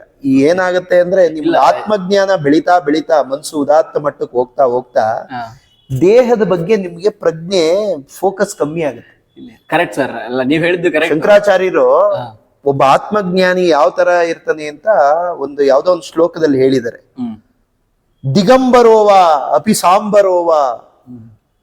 ಒಂದೊಂದ್ ಟೈಮು ಲಂಗೋಟಿ ಹಾಕೊಂಡಿರ್ತಾನೆ, ಒಂದೊಂದ್ ಟೈಮು ದಿಗಂಬರ. ಅದು ಒಬ್ಬ ಆತ್ಮಜ್ಞಾನಿ ಲಕ್ಷಣ. Least bother about his body. ಶ್ರೀರಾಮಕೃಷ್ಣರಿಗೆ ಕ್ಯಾನ್ಸರ್ ಬಂದಿತ್ತು ಅಂತ ಅವರು ಆತ್ಮಜ್ಞಾನಿಗಳು. ಆದ್ರೆ ಅವ್ರಿಗೇನು ಅಂದ್ರೆ ಅದೇನ್ ಲೆಕ್ಕಕ್ಕಿಲ್ಲ ಅದು. ಬೇರೆಯವರೆಲ್ಲ ಅಯ್ಯೋ ಅವ್ರಿಗೆ ಹಂಗಾಗಿದೆ. ಭಜನೆ ಮಾಡ್ತಾ ರಾಮಕೃಷ್ಣ ಪರಮಹಂಸರು ಅವ್ರಿಗೆ ಮೈ ಮೇಲೆ ಪ್ರಜ್ಞೆ ಇರ್ತಿರ್ಲಿಲ್ಲ. ಮೈ ಮೇಲೆ ಬಟ್ಟೆ ಮೇಲೆ ಪ್ರಜ್ಞೆ ಹಂಗೆ ಭಾವಮುಖಾವಸ್ಥೆಯಲ್ಲಿ ಇರೋರು ಆತರ ಹೇಳ್ಬೇಕು. ಆತ್ಮಜ್ಞಾನಿಗಳಿಗೆ ಏನು ಅಂದ್ರೆ ಅದೆಲ್ಲ ದೇಹದ ಬಗ್ಗೆ ಇಲ್ಲ ಅಂದ್ರೆ ಏನಾಗುತ್ತೆ, ಆತ್ಮಜ್ಞಾನಿ ಅಲ್ಲದೆ ಇರೋನು ಇದೇನು ಶಾಶ್ವತವಾದ್ದಲ್ಲ, ಇದು ನಶ್ವರ. ಅದಕ್ಕೆ ಸುಗಂಧ ಹಚ್ಚೋದು, ಶೆಂಟ್ ಹಾಕೋದು, ಅದಕ್ಕೆ ಸುಗಂಧ ದ್ರವ್ಯಗಳನ್ನ ಹೊಡೆಯೋದು ಮಾಡೋದು ಈ ಲೌಕಿಕದಲ್ಲಿ ಇದ್ದಾಗ ಅವೆಲ್ಲ ಮಾಡ್ತಿರ್ತೀವಿ. ತಾರುಣ್ಯದ ಆರಂಭದಲ್ಲಿ ನಮ್ಗೂ ಯಾವಾಗ ಭ್ರಾಂತಿ ಹೋಗುತ್ತೆ, ಆ ಮಾಯೆ ಅದು ಕಳಚುತ್ತೆ, ಲೌಕಿಕ ಜಗತ್ತಿನ ಮಾಯೆ ಕಳಿಸಿದಾಗ ಭ್ರಾಂತಿ ಹೋದಾಗ ಇದೆಲ್ಲ ನಶ್ವರ. ಅದ್ರ ಬಗ್ಗೆ ಪ್ರಜ್ಞೆ ಕಮ್ಮಿ ಆಗುತ್ತೆ. Least bother about his body ಅಷ್ಟೇ. ಗಡ್ಡ ಇದೆಯಾ ಇಲ್ವಾ, ಏನು ಅಂದ್ರೆ ಪಕ್ಕದಲ್ಲಿರೋರು ವಾಸನೆ ಬರಬಾರ್ದು ಅಂತ ಸ್ನಾನ ಮಾಡ್ತೀವಿ ನಿತ್ಯ, ಯಾಕೆಂದ್ರೆ ವಾಸನೆ ಬರಬಾರ್ದು. ಮಾನ ಮುಚ್ಚಕ್ ಬಟ್ಟೆ ಈ ಪ್ರಪಂಚದಲ್ಲಿ ಇದ್ದ ಮೇಲೆ ನಾವು ಹಿಮಾಲಯದಲ್ಲೋ ಇನ್ನೆಲ್ಲೋ ಇತ್ತು ಅಂದ್ರೆ ಓಕೆ ಫೈನ್. ಮಾನ ಮುಚ್ಚಕ್ ಬಟ್ಟೆ, ಅದೇನ್ ರೇಮಾಂಸ ಅದು ಯಾವ್ದು ಏನು ಗೊತ್ತಿಲ್ಲ. ಮಾನ ಮುಚ್ಚಕ್ ಬಟ್ಟೆ ಅದು ಯಾವ್ದಾದ್ರು ಆಗಿರ್ಲಿ, ಅದು ಕಲರು ನಮಗ್ ಗೊತ್ತಿರಲ್ಲ. ಎರಡನೇದು ಪಕ್ಕದಲ್ಲಿರೋ ಶುದ್ಧವಾಗಿರ್ಬೇಕು. ಯಾಕಂದ್ರೆ 4 ಜನ ನಮ್ಮ ಸಂಪರ್ಕಕ್ಕೆ ಬರ್ತಾರೆ, ನಾವು ಹೋಗ್ತೀವಿ, ವಾಸನೆ ಹೊಡಿಬಾರ್ದು, ಅವ್ರಿಗೆ ಅಸಹ್ಯ ಆಗ್ಬಾರ್ದು ಅಷ್ಟೇ. ಅಷ್ಟು ಬಿಟ್ರೆ ಆತರ ಏನ್ ಆತ್ಮಜ್ಞಾನಿಗಾದವನು ಹೇಳಿದ್ನಲ್ಲ, ಅವನಿಗೆ ದೇಹದ ಬಗ್ಗೆ ಮೋಹ ಇರಲ್ಲ. ಸರ್, ನಾನು ಇನ್ನೊಂದು ಕತೆ ಕೇಳ್ಬೇಕು ಅನ್ಕೊಂತ ಇದ್ದೆ, ನನಗೆ ಅದು ಟಕ್ಕಂತ ಮರ್ತೋಯ್ತು, ಇವಾಗ ಜ್ಞಾಪಕ ಆಗ್ತದೆ. ಸರಿ, ಮಹೀಂದ್ರ ಅವರು ನಿಮ್ಮನ್ನ ಕಾಂಟ್ಯಾಕ್ಟ್ ಮಾಡ್ತಾರೆ, ಒಂದು ಕಾರನ್ನು ಕೂಡ ಕೊಡ್ತಾರೆ. ಸರ್, ಅದ್ರ ಹಿಂದಿನ ಕತೆ ಸ್ವಲ್ಪ ಹೇಳ್ಬೋದಾ? ಅದೇನಿಲ್ಲ, ಅದು ನಾನು ಟ್ಯಾಟೋ ಮೇಚುಕಾಗ್ ಹೋಗಿದ್ದೆ. ಆಲೋ ಇಂದ Mechuka is off roads. Arunachal Pradesh last ಅದು. ಮೇಚುಕಾ ಅಂದ್ರೆ it's a last village India China border. So ಹಾಗಾಗಿ ಅಲ್ಲಿ ಹೋಗಿದ್ದಾಗ ಆಲೋ ಇಂದ ಹೋಗಿದ್ ಬರೋದೇ ನಮ್ಗೆ ಒಂದ್ 10-12 ದಿನ ಆಯ್ತು. ಆಫ್ ರೋಡ್ ಅದೆಲ್ಲ ಟ್ಯಾಟೋದಲ್ಲಿ ಹಾಲ್ಟ್ ಮಾಡ್ಬೇಕು, ಮೇಚುಕಾದಲ್ಲಿ ಹಾಲ್ಟ್ ಮಾಡ್ಬೇಕು. ಮೇಚುಕಾ ಒಳ್ಳೆ ತಾವ್ರೆ ಹೂವಿನ ತರ ಇದೆ ಅದು. ಅಲ್ಲಿ ಒಂದ್ 2-3 ದಿನ ಇರ್ಬೇಕು, ಅಲ್ಲೆಲ್ಲ ಗಮನಿಸ್ಬೇಕು. ಅಲ್ಲಿ ಯಾವ್ದೋ ಒಂದು ಇದಿದೆ, ದೇವಸ್ಥಾನ ಇದೆ, ಅದನ್ನ ನೋಡ್ಬೇಕು. ಸೊ ಈ ತರ ಎಲ್ಲ ಬಂದು ಅಲ್ಲೆಲ್ಲ ವಾಪಸ್ 10 ದಿನ ಆಗೋಗಿತ್ತು. ನನ್ಗೆ ಯಾವ್ದು ಕಾಲು ಬಂದಿಲ್ಲ, ಮೆಸೇಜ್ ಬಂದಿಲ್ಲ. ಯಾಕಂದ್ರೆ ಆಫ್ ರೋಡ್ಸ್ ಅಲ್ಲಿ ಯಾವ್ದು ನೋ ನೆಟ್ವರ್ಕ್ ಯಾವ್ದು ಇಲ್ಲ. ಆಮೇಲೆ 10 ದಿನ ಆಯ್ತಲ್ಲ ಅಂತ ಪಕ್ಕದಲ್ಲಿ ನಾನು ಆಲೋಗ್ ಬಂದಾಗ್ಲೂ ಅಲ್ಲಿ ನಂದು ವರ್ಕ್ ಆಗಲ್ಲ, ಬಟ್ ಬೇರೆ ಸಿಮ್ಗಳು ವರ್ಕ್ ಆಗತ್ತೆ ಅಲ್ಲಿದು. ನಾನು ಸ್ವಲ್ಪ ವೈಫೈ ಆನ್ ಮಾಡಿಸ್ಕೊಂಡು, ಏನೋ ನಮ್ಗೆ 10 ದಿನದಿಂದ ಕಾಲೇ ಬಂದಿಲ್ಲ, ಸ್ವಲ್ಪ ವೈಫೈ ಆನ್ ಮಾಡ್ಕೊಡಿ ಅಂತ ಮಾಡ್ಕೊಂಡು ನೋಡಿದ್ರೆ 380-400 ಮೆಸೇಜ್ ಬಂದಿದೆ. ಎಷ್ಟೋ 380-400 ಎಷ್ಟೋ ಮೆಸೇಜ್. ಏನು ಅಂತಂದ್ರೆ ಎಲ್ಲರೂ ಕಂಗ್ರಾಚುಲೇಷನ್ ಬ್ರದರ್, ಕಂಗ್ರಾಚುಲೇಷನ್ ಸರ್, ಭಯ ಕಂಗ್ರಾಚುಲೇಷನ್. ನಮಗ್ ಗೊತ್ತಿರೋರೆಲ್ಲ ಸರ್ ಐ ಆಮ್ ಸೋ ಈ ಚಾನಲ್ ಅವನು ಪ್ಲೀಸ್ ರಿವರ್ಟ್ ಬ್ಯಾಕ್ ಅಂತ ಈ ತರ ಎಲ್ಲ ಮೀಡಿಯಾದವರು ಎಲ್ಲ ಪಾಪ ಮಾಡ್ತಾ ಇದ್ದಾರೆ, ಮೆಸೇಜ್ಗಳು ಮಾಡಿದ್ದಾರೆ. ನಾವು ಇಂಥ ಚಾನಲ್ ಅವರು ಸರ್ ದಯವಿಟ್ಟು ಮಾಡಿ ಅಂತ. ನಾನು ಏನು ಅಂತ ನೋಡಿದ್ರೆ ಅವರು ಅದನ್ಗೆ ಟ್ಯಾಗ್ ಮಾಡಿದ್ದಾರೆ ಈ ಲಿಂಕ್. ಯಾವ್ದನ್ನ ಈ ತರ ಆನಂದ್ ಮಹೀಂದ್ರ ಅವರು ನಮ್ಮ ಬಗ್ಗೆ ಟ್ವೀಟ್ ಮಾಡಿದ್ದಾರೆ. ಸೊ ನಾನು ಅವ್ರಿಗೆಲ್ಲ ಆಮೇಲೆ ರೆಸ್ಪಾಂಡ್ ಮಾಡಿದಾಗ ನೋಡಾಯ್ತು, ಆನಂದ್ ಮಹೀಂದ್ರ ಅವರು ಇವ್ರಿಗೆ ಒಂದು ಕಾರ್ ಗಿಫ್ಟ್ ಕೊಡ್ತೀನಿ. ಒಂದು ಕೇವಲ ಇದ್ರಲ್ಲಿ ತಾಯಿ ಪ್ರೇಮ ಒಂದೇ ಅಲ್ಲ, ದೇಶ ಪ್ರೇಮನೂ ಇದೆ. ಅವ್ರು ನನಗೆ ಕನೆಕ್ಟ್ ಮಾಡಿದ್ರೆ ನಾನು ಅವ್ರಿಗೊಂದು ಕಾರ್ ಕೊಡ್ತೀನಿ ಅಂತ ಟ್ವೀಟ್ ಮಾಡಿದ್ರು. ಅದು ಸಿಕ್ಕಾಬಟ್ಟೆ viral. It's talk of the country. ಇಡೀ ದೇಶದಲ್ಲಿ ಸಿಕ್ಕಾಬಟ್ಟೆ ವೈರಲ್ ಆಗೋಯ್ತು ಆನಂದ್ ಮಹೀಂದ್ರ ಅವರು ಟ್ವೀಟ್ ಮಾಡಿದ್ರು. ಎಲ್ಲ ಇಂಟರ್ನ್ಯಾಷನಲ್ ಚಾನಲ್ ಅವರು, ಅದು ಇದು ರಿಪಬ್ಲಿಕ್ ಚಾನಲ್, ಅದು ಟೈಮ್ಸ್ ಆಫ್ ಇಂಡಿಯಾದವರು, ಇನ್ನೊಂದು ಯಾವ್ದಿದೆ ಎಲ್ಲ ಚಾನಲ್ ಅವರು ಪಾಪ ನಮಗೆ ಅವಾಗ ಆ ಟೈಮಲ್ಲಿ ಸಂಪರ್ಕಕ್ಕೆ ಬಂದರು.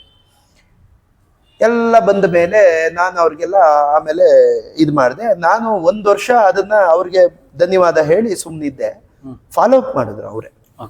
ಫಾಲೋ ಅಪ್ ಮಾಡಿ ಅವರ ಮ್ಯಾನೇಜರ್ಸ್ಗಳು, ಅವರ ಏನ್ ಸ್ಟಾಫ್ ಇರ್ತಾರೆ, 1 ವರ್ಷ ಫಾಲೋ ಅಪ್ ಮಾಡಿ 1 ವರ್ಷ ಆದ್ಮೇಲೆ ಅದನ್ನ ಮೈಸೂರು ಮನೆಗೆ ಕೊಟ್ಟು ಕಳಿಸಿದ್ದಾರೆ.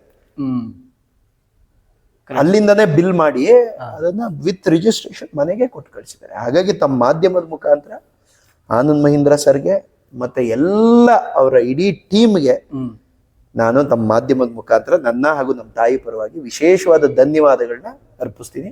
ಇವತ್ತು ಅವ್ರು ಮಾಡಿರೋ ಹೆಲ್ಪ್ ನಮ್ಮ ಹತ್ರ ಇದೆ.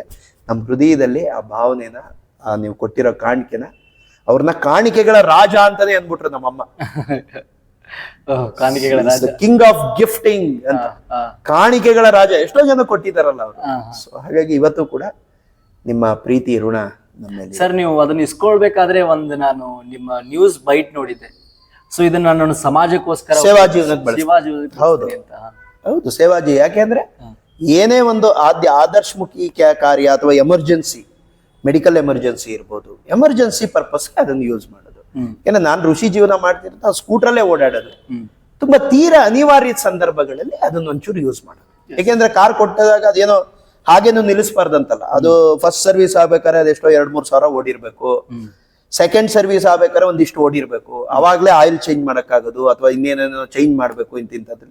ಅಂತ ಸಂದರ್ಭ ಬಳಸ್ತೀನಿ ಅಷ್ಟೇ. ಅಥವಾ ಎಮರ್ಜೆನ್ಸಿ ಸರ್ವಿಸ್ ಅಷ್ಟು ಬಿಟ್ರೆ ಬೇರೆ ಇನ್ನೇನು ತುಂಬಾ ಸ್ವಂತಕ್ಕೆ ಕಡಿಮೆ, ಸಮಾಜಕ್ಕೆ ಜಾಸ್ತಿ. ಸರ್, ನಾನು ನಿಮ್ಗೊಂದು ಕನ್ನಡದ ಬಾವುಟ ಕೊಟ್ಟಿದ್ದೀನಿ. ನೀವು ಇಲ್ಲ ನೀವು ಮುಂದೆ ಯಾವಾಗಾರು ಯಾತ್ರೆ ಮಾಡಿದ್ರೆ ನಿಮ್ಮ ಸ್ಕೂಟರ್ನ ಜೊತೆ ಅಥವಾ ನೀವು ಹೆಂಗೆ ಯಾತ್ರೆ ಮಾಡಿದ್ರು ನಮ್ಮ ಕನ್ನಡದ ಬಾವುಟವನ್ನ ಅಲ್ಲಿಗೆ ಕ್ಯಾರಿ ಮಾಡಿ ನಿಮ್ಮ ಜೊತೆ ಇದ್ರ ಮುಖಾಂತರ ನಮಗೂ ಒಂದ್ ಸ್ವಲ್ಪ ಎಲ್ಲೋ ಪುಣ್ಯ ತಟ್ಟುವಂತ ಕೆಲಸ ಆಗ್ಲಿ, ನಮ್ಮ ಕನ್ನಡ ನಾಡಿಗೆ, ನಮ್ಮ ಕನ್ನಡ ಕುಲಕ್ಕೆ ಒಳ್ಳೇದಾಗುವಂತ ಕೆಲಸ ಆಗ್ಲಿ. ನೀವೆಲ್ಲ ನಮ್ಮ ಕನ್ನಡ ನಾಡಿನ ಕಣ್ಮಣಿಗಳಂತ ಕರೆದ್ರು ಏನ್ ಕಡಿಮೆ ಇಲ್ಲ. ನಮ್ಮ ನಾಡಿನಲ್ಲಿ ಇಂಥ ಎಲ್ಲ ಮಹನೀಯರು ಹುಟ್ಟಿ ನಮ್ಮ ನಾಡನ್ನ ನೀವೆಲ್ಲ ಪಾವನಗೊಳಿಸಿದಂತವ್ರು. ಸೊ ನಮ್ಮ ಚಾನಲ್ಗೆ ಬಂದು, ನನ್ನ ಚಾನಲ್ ತುಂಬಾ ಚಿಕ್ಕ ಚಾನಲ್, 400 ಜನ ಸಬ್ಸ್ಕ್ರೈಬರ್ಸ್ ಇರ್ತಕ್ಕಂಥ ಚಾನಲ್. ಸರ್ ಹಿಂಗ್ ಮಾಡ್ಬೇಕು ಅಂದಾಗ ನಾನೇ ಎಲ್ಲೋ ಒಂದ್ ಕಡೆ ಮಿಸ್ ಆಗಿ ಮಾಡಿದ್ರು ನೀವೇ ಅದನ್ನ ಇಲ್ಲ ಮಾಡೋಣ ಧೈರ್ಯದವ್ರೆ ಅಂತ ಫೋನ್ ಮಾಡಿ ಅದನ್ನ ಏನಂತಾರೆ, ಅದನ್ನ ನೀವೇ ಅದ್ರ ಹಿಂದೆ ಬಿದ್ದು ಇಲ್ಲ ಸರ್ ನೀವು ಕರೆದಿದ್ದೀರಾ ಅಂದ್ರೆ ನೀವು ಹೇಳಿದ್ರಿ ಅತಿಥಿ ದೇವೋ ಭವ ಅಂತ. ನಾನು ನಿಮಗೆ ಕೊಡ್ಬೇಕಿತ್ತು, ನಾನು ಸ್ವಲ್ಪ ಎಲ್ಲೋ ಇಡುವುದೇ, ಬಟ್ ನೀವು ನಮಗೆ ಅದನ್ನ ವಾಪಸ್ ಕೊಟ್ಟು ಅತಿಥಿ ದೇವೋ ಭವ ಅನ್ನೋದಲ್ಲ, ಅದೊಂದು ಕಮಿಟ್ಮೆಂಟ್. ನಾನ್ ಕರೆದ್ನ ನೀವು ಒಂದ್ಸರಿ ಅಪ್ರೋಚ್ ಮಾಡಿದ್ರಿ. ಈಗ ನಿಮ್ದು ವಿಚಾರ ನನಗೆ ಫಸ್ಟ್ ಪರಿಚಯ ಆದದ್ರಿಂದ ಈಗ ನೀವು ಹೇಳಿ ಅಪ್ರೋಚ್ ಮಾಡುತ್ತವಿಂದ ಅದೊಂದು ಕಮಿಟೆಡ್ ಆದೋ. ಎಸ್. ಒಬ್ರು ಮರೆತರು ಇನ್ನೊಬ್ರು ಜ್ಞಾಪಿಸ್ಬೇಕು ಅನ್ನೋದು ಅಷ್ಟೇ ನಿಯಮ ಅಲ್ಲಿ. ಹಾ. ಅಲ್ಲಿ ಅವ್ರು ಬಿಟ್ರೋ ಬಿಡೋ ನಮ್ ಪಾಡಿಗೆ ನಾವ್ ಇರೋಣ ಅಂತಲ್ಲ. ಯಾಕಂದ್ರೆ ನೀವಿನ್ನೂ ವಯಸ್ಸಲ್ಲಿ ಚಿಕ್ಕ ಹುಡುಗ ಆಗಿರೋದ್ರಿಂದ ಕಮಿಟ್ಮೆಂಟ್, ಬದ್ಧತೆ ಇರಬೇಕು. ಇಬ್ರು ಏನೋ ಒಂದ್ ಮಾತಾಡ್ಕೊಂಡು ನಾವು ಮಾಡ್ತೀವಿ ಅಂತ ಇಬ್ರು ಒಂದು ಮಾತಾಡ್ಕೊಂಡು ನಿಮ್ಮ ಉತ್ಸಾಹ ನಿಮ್ ಎಲ್ಲ ಮೇಳಿತ ಆದ್ಮೇಲೆ ನಾವು ಒಬ್ಬ ಹಿರಿಯನಾಗಿ ಅದನ್ನ ಇಡಬೇಕು ಅಲ್ವಾ, ಬದ್ಧರಾಗಿರೋದು ಅಂತಾರೆ ಅದಕ್ಕೆ. ನಾವಿಬ್ರು ಸೇರಿ ಏನೋ ಒಂದು ಮಾತಾಡ್ಕೊಂಡ್ಮೇಲೆ ಅದನ್ನ ಅವಾಗ್ಲೇ ನಮ್ಗೆ ವಿಶ್ವಾಸ ಜಾಸ್ತಿ ಆಗೋದು, ನಮ್ ಬಗ್ಗೆ ನಮ್ಗೆ ಹೆಮ್ಮೆ ಅನ್ನಿಸ್ಕೊಳ್ಳೋದು. We are committed people. ಏನೋ ಒಂದ್ 4 ಮಾತು ತುಟಿ ಹಂಚಿದ್ ಮಾತಾಗೋದು ಉಳಿದೋಗ್ಬಾರ್ದಲ್ಲ. ಸೊ ಅದು ಮುಖ್ಯ ಅಲ್ಲಿ. ಇಲ್ಲ ನಾವೇನೋ ಮಾತಾಡ್ಕೊಂಡು ಮೈ ಮರ್ತ್ಬಿಟ್ಟು ಹಂಗಲ್ಲ, ಕಮಿಟೆಡ್. ಏನೋ ಒಂದ್ ಮಾತಾಡ್ಕೊಂಡು ಅಷ್ಟೆಲ್ಲ ಅವತ್ತು ಅಲ್ಲೆಲ್ಲ ಬಂದು ನೀವು ಇಂಟರ್ವ್ಯೂ ಮಾಡಿ ಅಷ್ಟೆಲ್ಲ ಸಮಯ ಎಲ್ಲ ಪಡ್ಕೊಂಡು ನಿಮ್ದು ಶ್ರಮ ವೇಸ್ಟ್ ಆಗ್ಬಾರ್ದು. ಸೊ ಹಂಗಾಗಿ ಪೂರಕ, ಅದು ಒಬ್ರಿಗೊಬ್ರು ಪೂರಕ. ನೀವು ಮರ್ತಾಗ ನಾನು ಎಚ್ಚರಿಸೋದು, ನಾನು ಸರ್ ಇವಾಗ ಕಮಿಟ್ಮೆಂಟ್ ಫುಲ್ಫಿಲ್ ಆಗಿದೆ. ಈಗ ನಾ ಏನು ಒತ್ತಾಯ ಮಾಡಕ್ ಹೋಗಲ್ಲ ಸರ್. ನೀವು ಒತ್ತಾಯ ಮಾಡಿಲ್ಲ ಆದ್ರೂ ನಾವೇ ಬರ್ತೀವಿ ಸರ್. ಇನ್ನ ಉತ್ತಮವಾಗಿರ್ತಕ್ಕಂಥ ವಿಷಯಗಳನ್ನ ಇನ್ನ ಹಂಚ್ಕೊಳ್ಳೋದು ಮಾಡೋಣ ಸರ್. ನಾನು ನಿಮ್ಗೆ ಇನ್ನೊಂದು ಕ್ವಶನ್ ಕೇಳ್ಬೇಕು ಲಾಸ್ಟ್. ಇನ್ನೇನು ಜಾಸ್ತಿ ಹೊತ್ತು ನಾನು ಟೈಮ್ ತಗೊಳ್ಳಲ್ಲ ಸರ್. ಇತ್ತೀಚಿನ ದಿನಗಳಲ್ಲಿ ಅಥವಾ ಈಗಿನ ತಂದೆ ತಾಯಿಗಳು, ಈ ಜನರೇಷನ್ ನ ತಂದೆ ತಾಯಿಗಳಿಗೆ ಮತ್ತೆ ವಿದ್ಯಾರ್ಥಿಗಳಿಗೆ ಏನು ಒಂದು ಮೆಸೇಜ್ ಕೊಡೋಕೆ ಇಷ್ಟಪಡ್ತೀರಾ ಸರ್? ಈಗಿನ ತಂದೆ ತಾಯಿಗಳು ಯಾವ ರೀತಿ ಬದುಕಬೇಕು, ಯಾವ ರೀತಿ ಅವ್ರ ಮಕ್ಕಳಿಗೆ ಬದುಕನ್ನ ಹೇಳ್ಕೊಡ್ಬೇಕು? ಫಸ್ಟ್ ಅವ್ರೇನು ಅಂದ್ರೆ ಸಮರ್ಥರಾಗಿರ್ಬೇಕು. ಅವ್ರಿಗೆ ಮೊದಲು ಎಜುಕೇಶನ್ ಬೇಕು. ಯಾವತ್ತು ಅಂತ ವಾತಾವರಣದಲ್ಲಿ ಬೆಳೆಯೋ ಮಕ್ಕಳು ಸತ್ಪ್ರಜೆಗಳು ಮಾಡ್ಬೇಕು ಅಂದ್ರೆ ಫಸ್ಟ್ ಇವ್ರಿಗೆ ಎಜುಕೇಶನ್ ಇರ್ಬೇಕು. ಇವರು ಫಸ್ಟ್ ಸಮರ್ಥ ಸದ್ಗುರುಸ್ಥರಾಗಿರ್ಬೇಕು. ಮದುವೆ ಮಾಡ್ಕೊಳ್ಳಿ ಫೈನ್, ಆದ್ರೆ ನೀವು ಆ ಜಾಬ್ ಮದುವೆ ಆದ್ಮೇಲೆ ಹೇಗಿರ್ಬೇಕೋ ಹಾಗೆ ನಿಯಮಗಳನ್ನ ಫಾಲೋ ಮಾಡಕ್ ನಿಮ್ಗೆ ಆಗಿಲ್ಲ ಅಂದ್ರೆ ಮದುವೆ ಮಾಡ್ಕೊಂಡು ಹಂಗೆ ಇರಿ. ಮಕ್ಕಳು ಮಾಡ್ಕೋಬಾರ್ದು. ಮಕ್ಕಳು ಮಾಡ್ಕೋತೀನಿ ಅಂದ್ಮೇಲೆ ಅದಕ್ಕೆ ತಕ್ಕಂಗೆ ಸಮರ್ಥ ಸದ್ಗುರುಸ್ಥರಾಗಿರ್ಬೇಕು. ಮಕ್ಕಳು ಮುಂದೆ ಹುಟ್ಟಿದ ಮೇಲೆ ಹೆಂಗ್ ನಡ್ಕೋಬೇಕು, ಅಲ್ಲಿ ಗಂಡು ಹೆಣ್ಣಾಗಿರೋದಲ್ಲ, ಗಂಡ ಹೆಣ್ಣು ಸದ್ಗುರುಸ್ಥರಾಗಿರ್ಬೇಕು ಅವ್ರ ಮುಂದೆ. ಇದೆಲ್ಲ ಕೆಲವೊಂದು ನಿಯಮಗಳಿದೆ, ಪ್ರೋಟೋಕಾಲ್ಸ್. ಅದನ್ನೆಲ್ಲ ನನಗಿಂತನೂ ಉತ್ತಮ ತಿಳುವಳಿಕೆ ಇರೋರು, ಅನುಭವಸ್ಥರು, ಜ್ಞಾನಿಗಳು ಇದಾರೆ. ಅವರಿಂದೆಲ್ಲ ಮಾಹಿತಿ ಪಡ್ಕೊಂಡು ಸದ್ಗುರುಸ್ಥ ಧರ್ಮ ಅದನ್ನ ಫಾಲೋ ಮಾಡಿದಾಗ ಆ ವಾತಾವರಣದಲ್ಲಿ ಬೆಳೆಯೋ ಮಕ್ಕಳುಗಳಿಗೆ ಎಲ್ಲರೂ ಮಹಾತ್ಮರಾಗ್ತಾರೆ. ಮಕ್ಕಳುಗಳಿಗೆ ವಿಶೇಷವಾಗಿ ಮೆಸೇಜ್ ಕೊಡೋದೇ ಬೇಕಾಗಿಲ್ಲ. ಅಪ್ಪ ಅಮ್ಮ ಫಸ್ಟ್ ಕರೆಕ್ಟ್ ಆಗಿರ್ಬೇಕು. ಅವರು ಸಮರ್ಥ ಸದ್ಗುರುಸ್ಥರಾಗಿದ್ದಾಗ, ಆಚಾರವಂತರಾಗಿದ್ದಾಗ, ವಿಚಾರವಂತರಾಗಿದ್ದಾಗ, ಹೇಳದ್ನಲ್ಲ, ಒಳ್ಳೆ ತಂದೆ ತಾಯಿ ಸಿಕ್ಕಿದ್ರೆ ಮಕ್ಳುಗಳ ಎಫರ್ಟ್ ಬರೀ 5% 10%, 100% ರಿಸಲ್ಟ್ ಬರುತ್ತೆ. ಅದು ಇಲ್ಲಿ ಮುಖ್ಯ. ಹಂಗಾಗಿ ಬೇರ್ ಕರೆಕ್ಟ್ ಆಗಿರ್ಬೇಕು ಫಸ್ಟ್. ಇವ್ರ ಮೂಲ ಆರಿಜಿನ್ ಅಂತಾರಲ್ಲ, ಸೊ ಅದು ಮೂಲ. ಯಾಕೆಂದ್ರೆ ತಂದೆ ತಾಯಿಯಿಂದಾನೇ ಮಕ್ಳು ಬರೋದಲ್ವಾ. ಚಿಕ್ಕದ್ರಿಂದ ತಂದೆ ತಾಯಿ ಹೆಂಗಿರ್ತಾರೋ ಅವ್ರನ್ನೇ ನೋಡಿ ನೋಡಿ ಅವ್ರಿಗೆ ಮೆಚುರಿಟಿ ಬರೋ ತನಕ ಎಷ್ಟೊಂದು ನೀರು ನದಿಲಿ ಹರಿದು ಹೊಟ್ಟೋಗಿರುತ್ತೆ. ಸೊ ಹಾಗಾಗಿ ಯಾವತ್ತು ತಂದೆ ತಾಯಿಗಳು ಸದ್ಗುರುಸ್ಥರಾಗಿರ್ಬೇಕು. ನಿಮಗ್ ಫಸ್ಟ್ ನಾವು ಕರೆಕ್ಟ್ ಆಗಿರ್ಬೇಕು. ಮಕ್ಕಳು ಮಾಡ್ಕೋಬೇಕಾ, ನೀವು ಸದ್ಗುರುಸ್ಥ ಧರ್ಮ ಫಾಲೋ ಮಾಡ್ಬೇಕು. ಅಂತ ವಾತಾವರಣದಲ್ಲಿ ಹುಟ್ಟೋ ಮಕ್ಕಳುಗಳಿಗೆ ಅವ್ರಿಗೇನ್ ವಿಶೇಷವಾದ ಮೆಸೇಜೇ ಬೇಕಾಗಿಲ್ಲ. ಅವ್ರೆಲ್ಲರೂ ಮಹಾತ್ಮರೇ ಆಗ್ತಾರೆ. ಬೈ ಬರ್ತ್ ಮಹಾತ್ಮರಾಗಿ ಹುಡ್ತಾರೆ. ಯಾಕೆಂದ್ರೆ ಅಂತ ತಂದೆ ತಾಯಿಗಳು ಪಡ್ಕೊಂಡಿದೀವಿ. ಅವರೆಲ್ಲ ಕಲ್ಸಿರ್ತಾರೆ ನಮ್ಗೆ, ಮುತ್ತು ರತ್ನಗಳು ಮಾಡ್ತಾರೆ. ನಮ್ಮನ್ನೆಲ್ಲ ಹೊಳಿಬೇಕು, ಒಂದೊಂದು ವಜ್ರಗಳಾಗ್ಬೇಕು, ಹಂಗ ಮಾಡ್ತಾರೆ ನಮ್ಗೆ ತಂದೆ ತಾಯಿಗಳು ಕರೆಕ್ಟ್ ಆಗಿರ್ತಾರೆ. ವೀಕ್ಷಕರೇ, ಇಲ್ಲಿ ತನಕ ನೋಡಿದ್ರಲ್ಲ ಒಂದು ವಿಶೇಷವಾಗಿರ್ತಕ್ಕಂಥ ಸಂಚಿಕೆ.